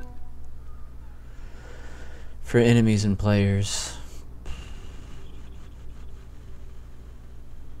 Which shouldn't be too hard. Let's see. Do I have a class for that? Let me attack.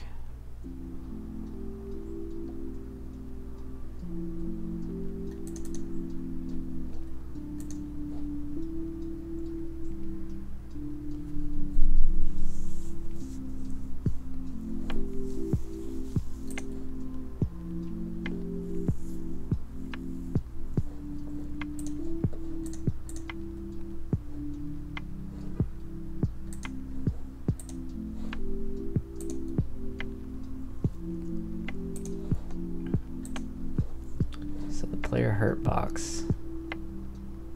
Yeah, it doesn't even have any code. I could check if it's that specifically. Does the enemy hurt box? Yeah, it's the same situation. I mean, I could just go up one parent, I guess. And that'll be right. Then I can find an enemy component.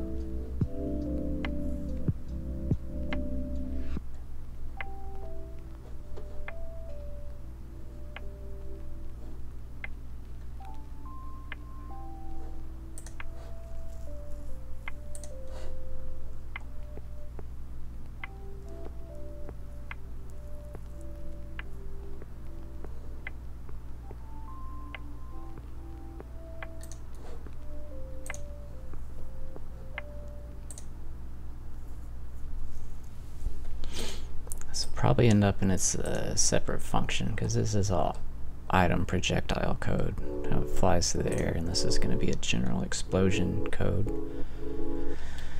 But it's fine for right now.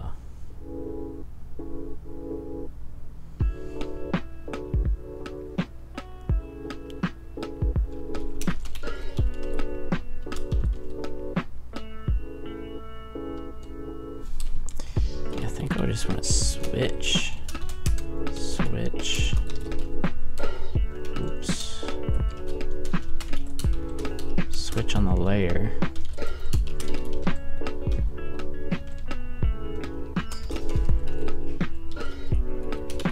We want enemy hurt box. Player hurt box.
Okay, so split up by layers. If within the radius, there's a collision on the action default layer, then we'll do hit game object dot get component entity object.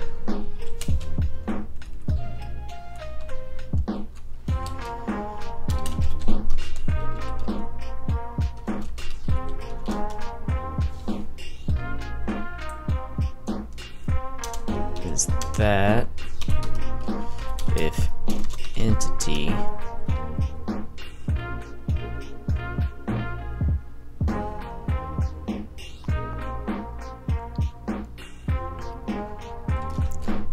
is not null and burnable controller is not null. Now we can do start burn.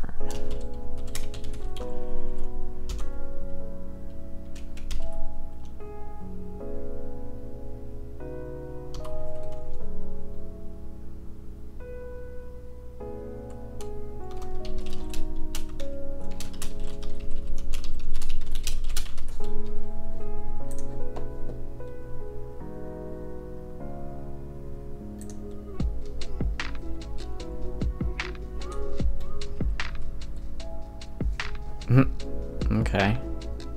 That's not bad actually. For the first. I even had the shader working.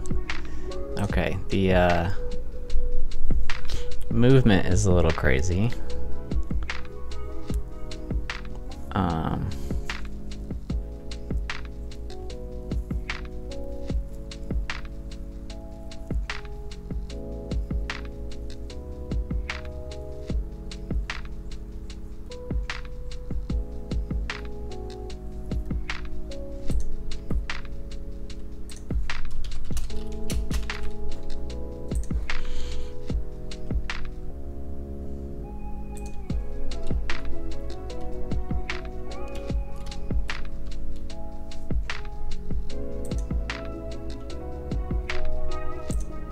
So these little flames going all over the place.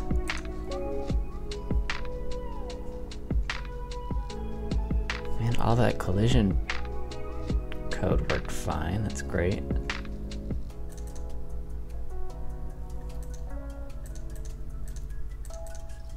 So the position, it's because it's parent, it's because it's just parented to the sprite. I need to parent it to the object.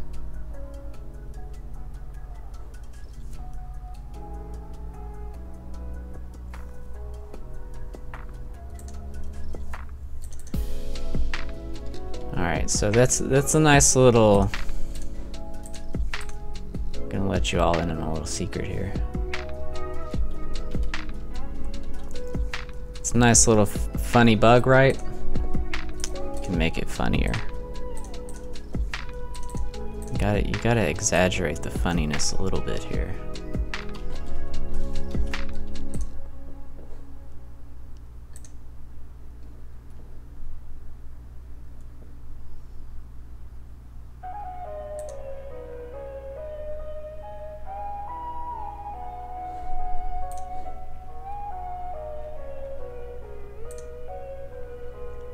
Change that to large flame and fix the animation.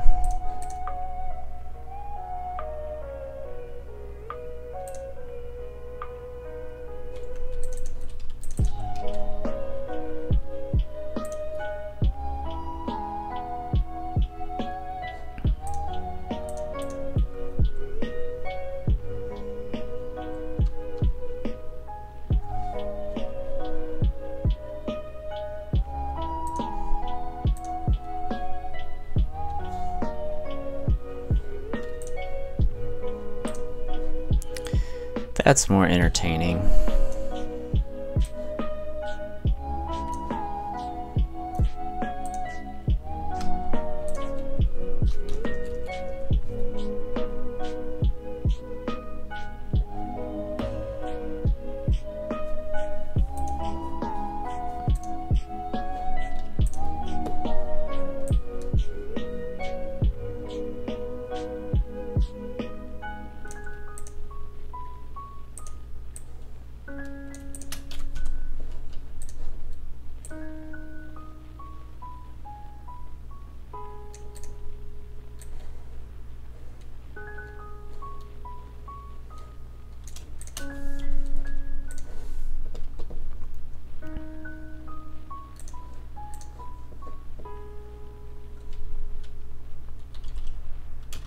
too much fire. This is gonna be a huge GIF, right?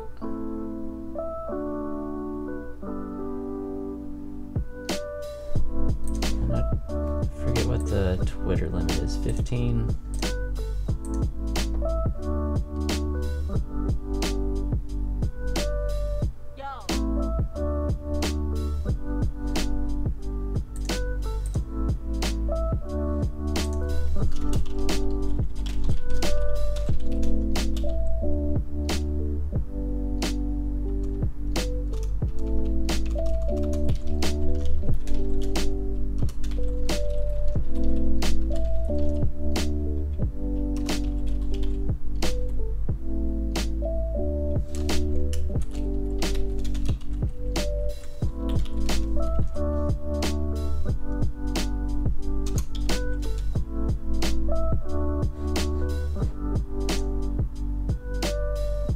Really, 2.9?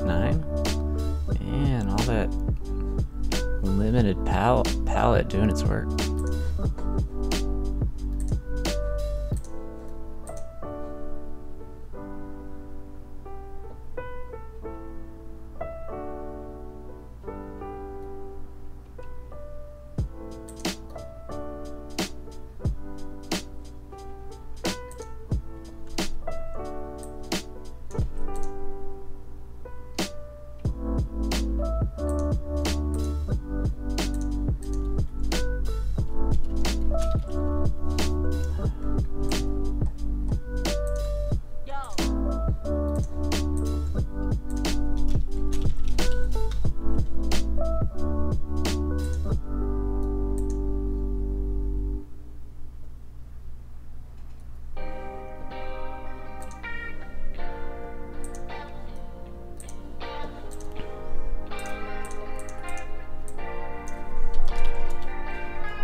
Alright, back on topic.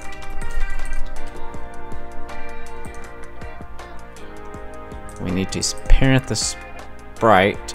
That's fine. It's here.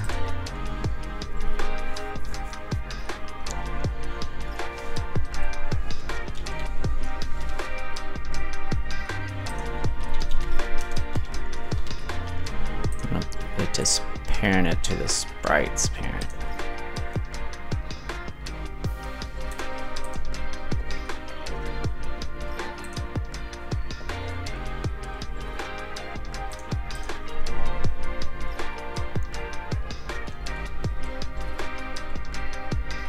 There we go. Okay. So they're not really moving.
I want this. I want to pass in arguments to burn to see like how intense the fire should start. So like from an explosion, it's going to be pretty intense. Probably some large flames.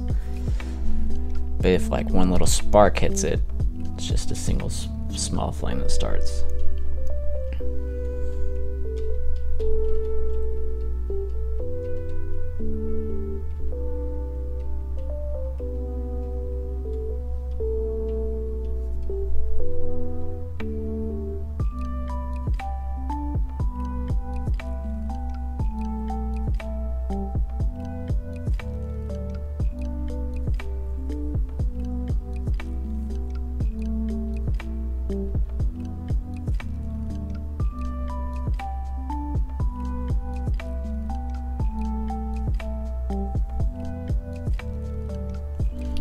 Just keep doing int intensity.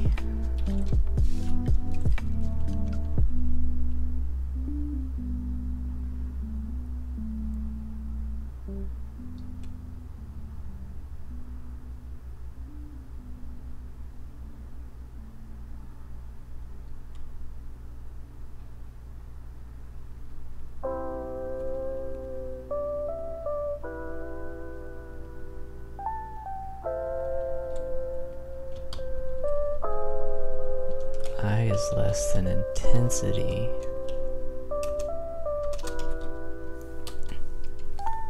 So with one number, we're gonna assign values to a small, medium, and large flame.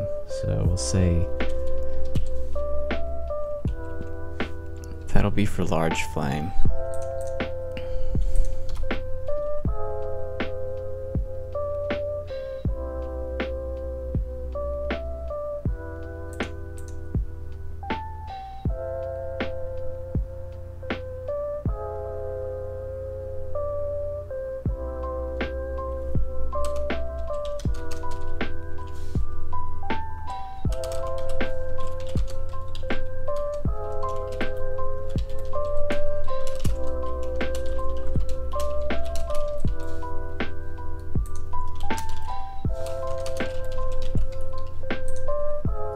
Flame type.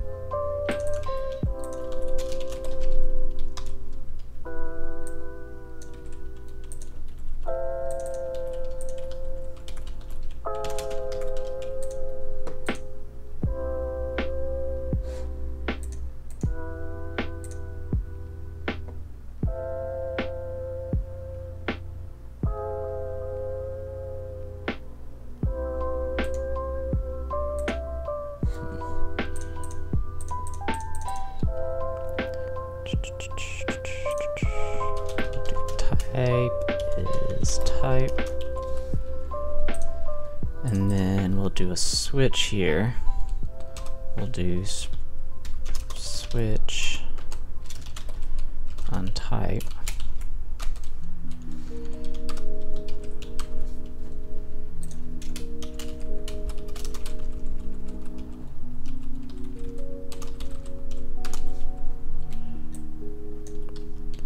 Medium, large, and a medium flame, large flame,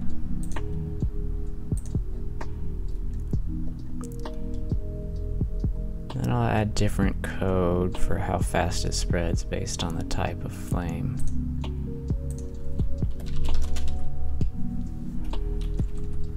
We'll just do spreads is small. I'll probably add code to where a small can over time transform into a medium, which transforms into a large. So back to here, when I tell something to burn, I'm going to give it an intensity.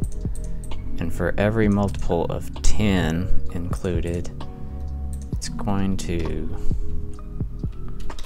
create a large flame.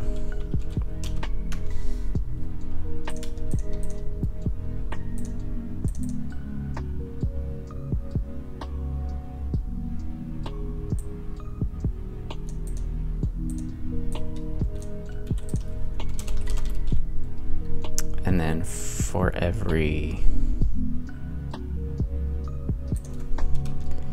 intensity mod 10, the leftover,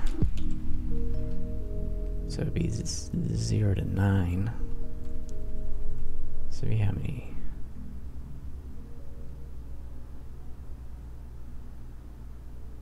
Do like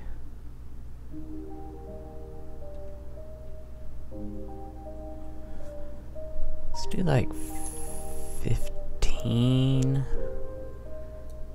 and then the mod 15 divided by 4. I feel like this will give a good distribution. So after you subtract all the large flame values, the leftover, however many 4s you get out of it, is the medium flame.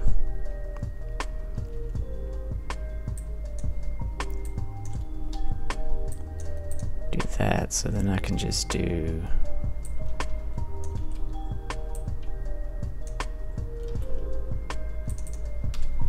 intensity mod 4 for the small.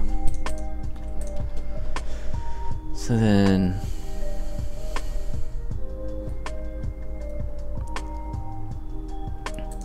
let's test this out. If I just do burn 1, it should just add 1 single small flame to the objects. Yep. And then if I do exactly 16, it should just do a single large flame.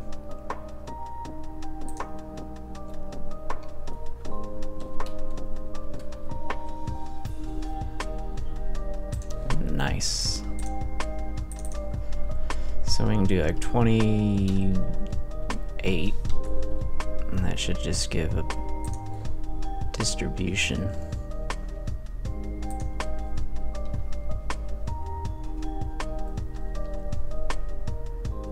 Yeah.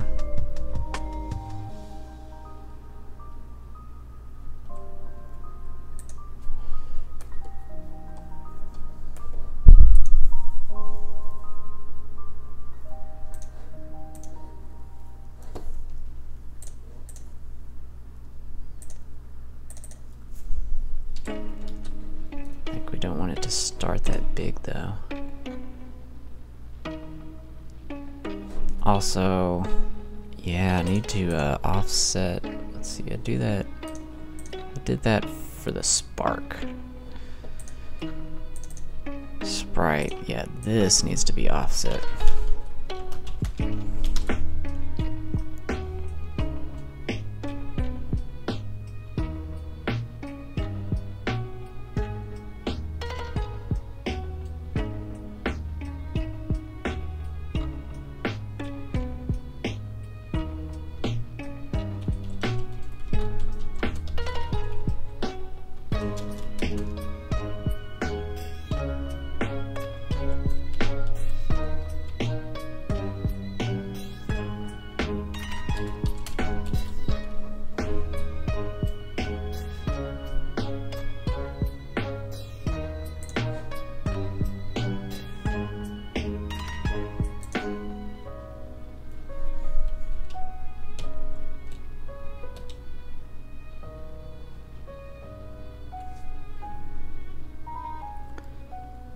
So they do move around.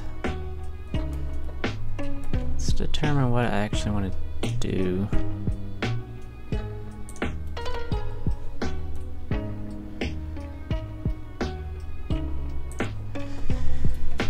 So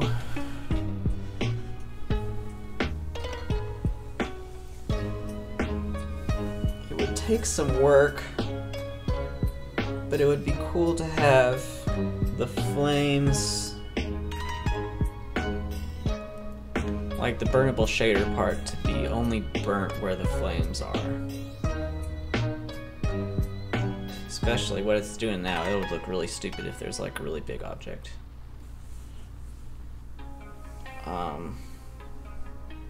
And right now I'm just adding the flames in the middle, which is probably fine.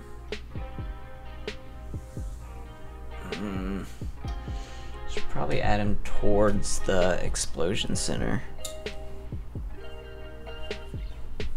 I'll do that first.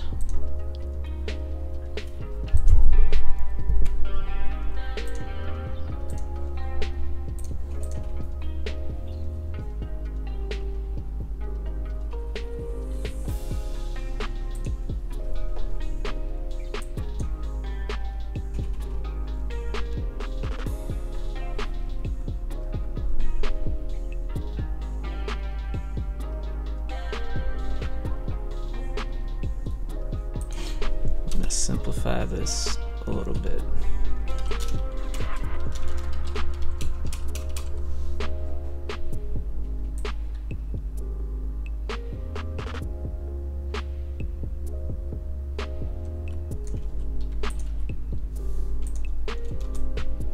Because that's all the same, no matter the type.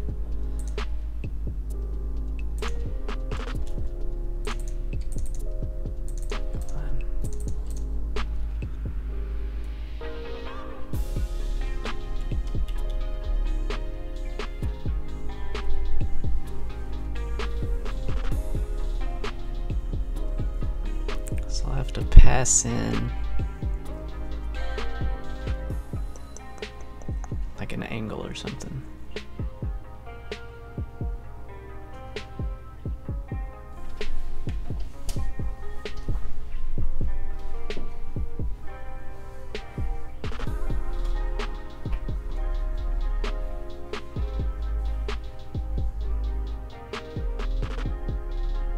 That'll work, that'll work.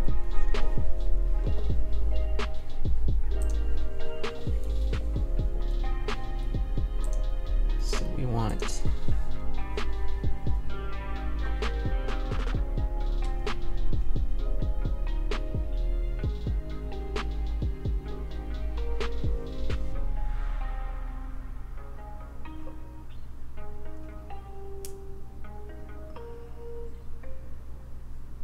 I want to pass in the position here, because I need like a precise position for when the little spark hits it. I'll do something else for the explosions.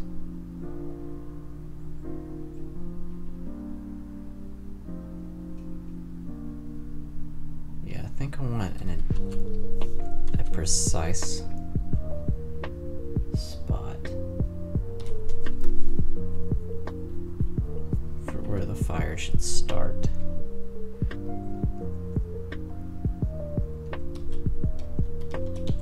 Which will just be local to the area of the flame object.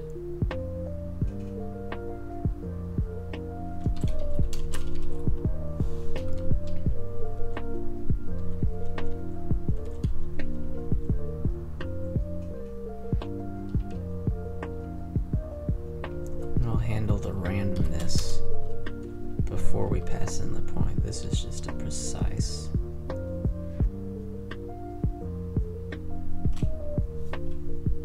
It'll be local to the sprite, so we'll just do straight up position plus start point.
So for the explosion, we need to pass in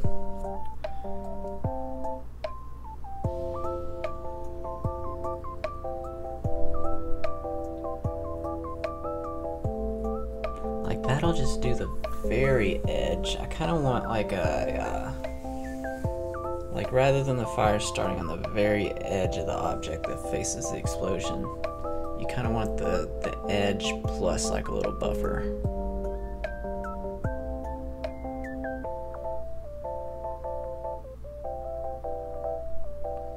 So maybe I can pass in, because I'll need to do that from the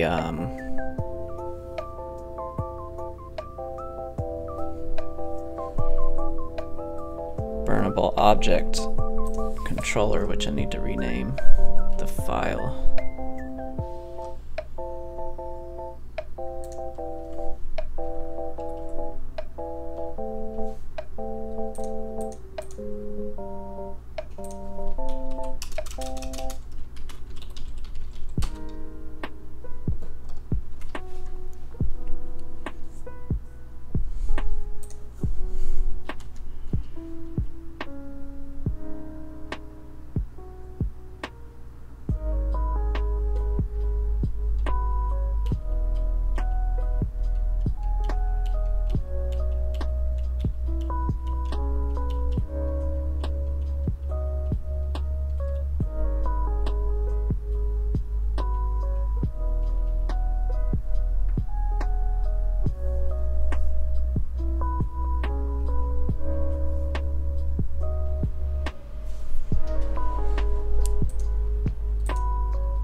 Just add a float.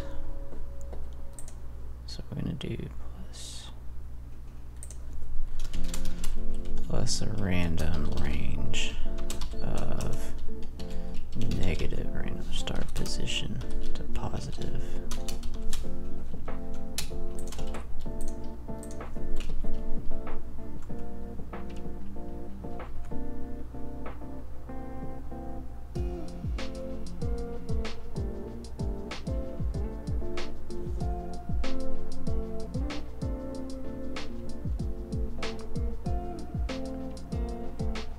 And that'll correct it within the bounds. So back to here.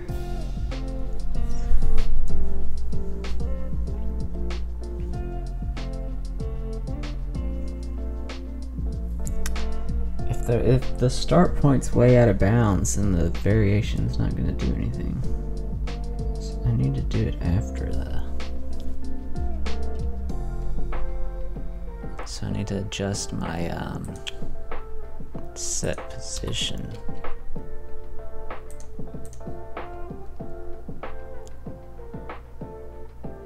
It's like I need to correct the bounds, and then I can do it. I just do it twice. That's it.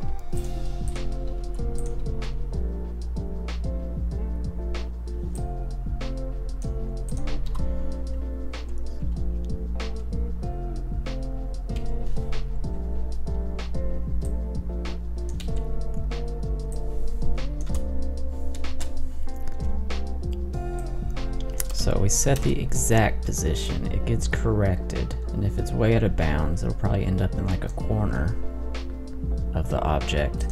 So then instead of having all the flames start on this tiny little corner, then we're gonna set the position again and add in the randomness. Just gonna space them out some.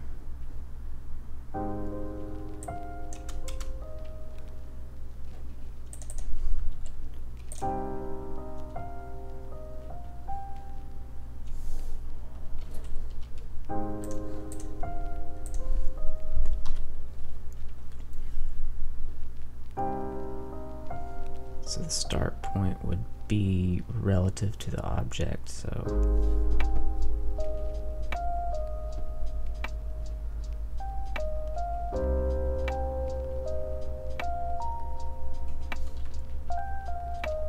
this dot transform to position minus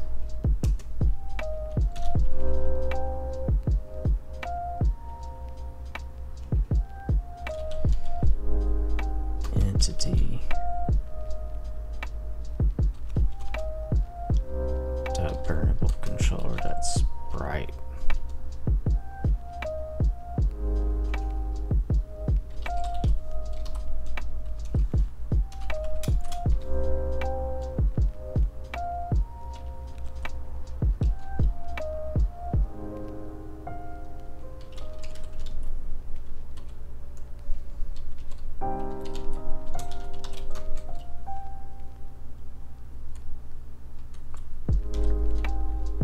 With a randomness of 10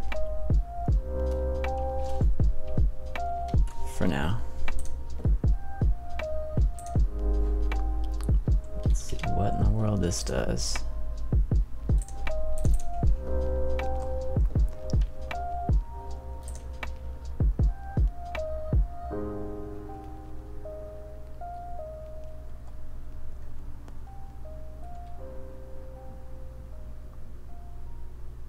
This position.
Kind of working, I think.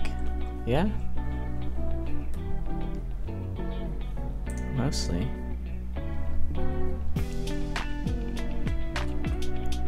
Let's try this guy. Yeah, it starts on the corners.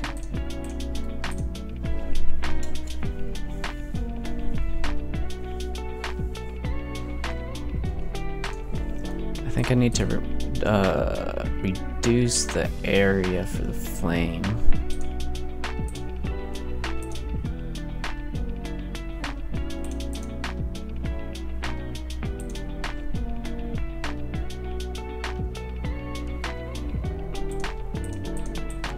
This is doing a weird thing. I need to create that's why it's not spreading as much.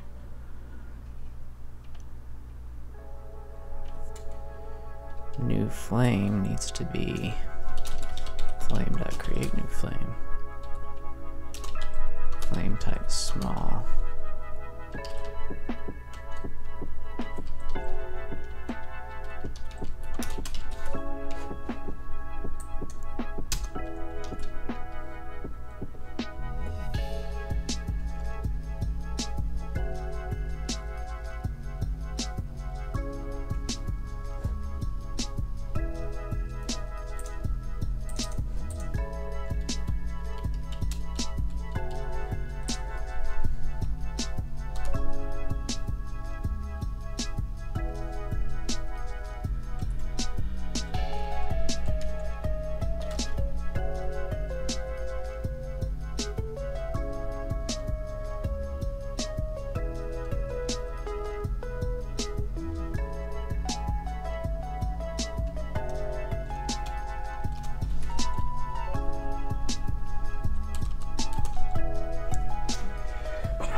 instead of half, let's just do...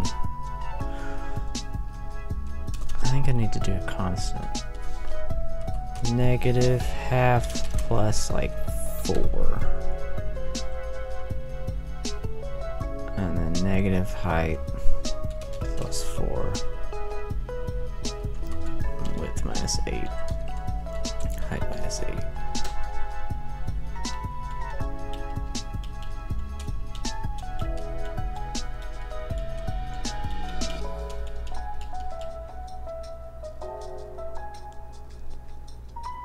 If it's a tiny object, I need to...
Set some minimums here in case a very small object would cause an error, I think.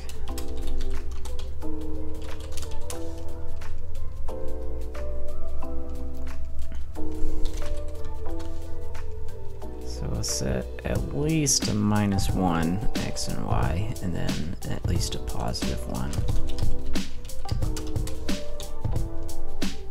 for the width and height.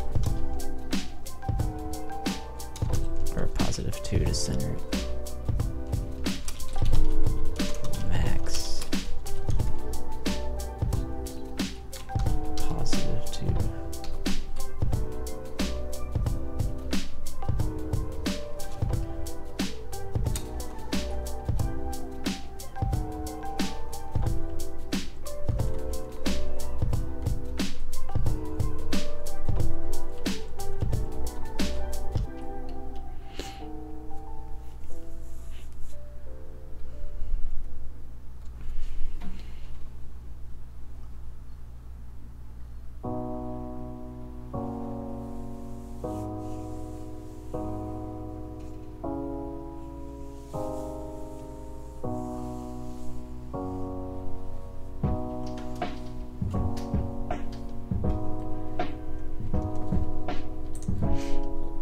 So let's see if the flames are kind of more centered on the object now and not out of bounds.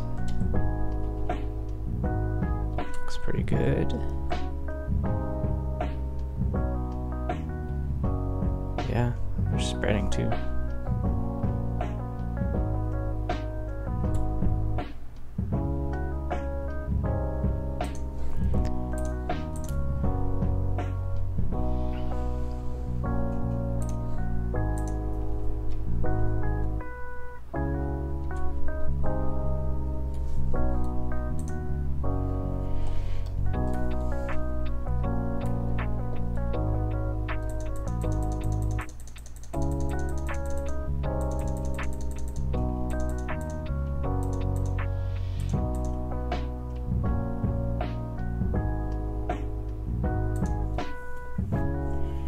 So it needs to like burn aside, and then all the flames need to move away from the burnt area into the fresh area.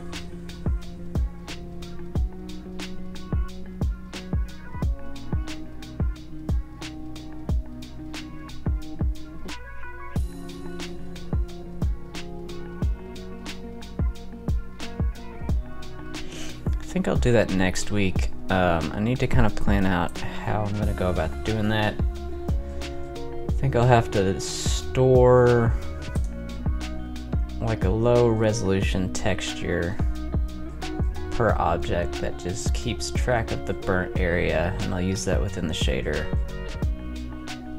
to update the color. And then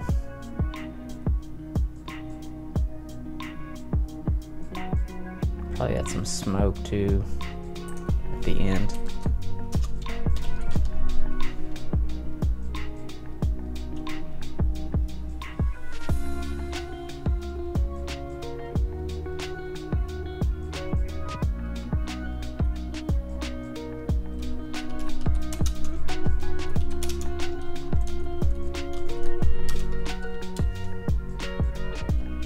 So I'll do that. That'll be that should be pretty interesting to watch.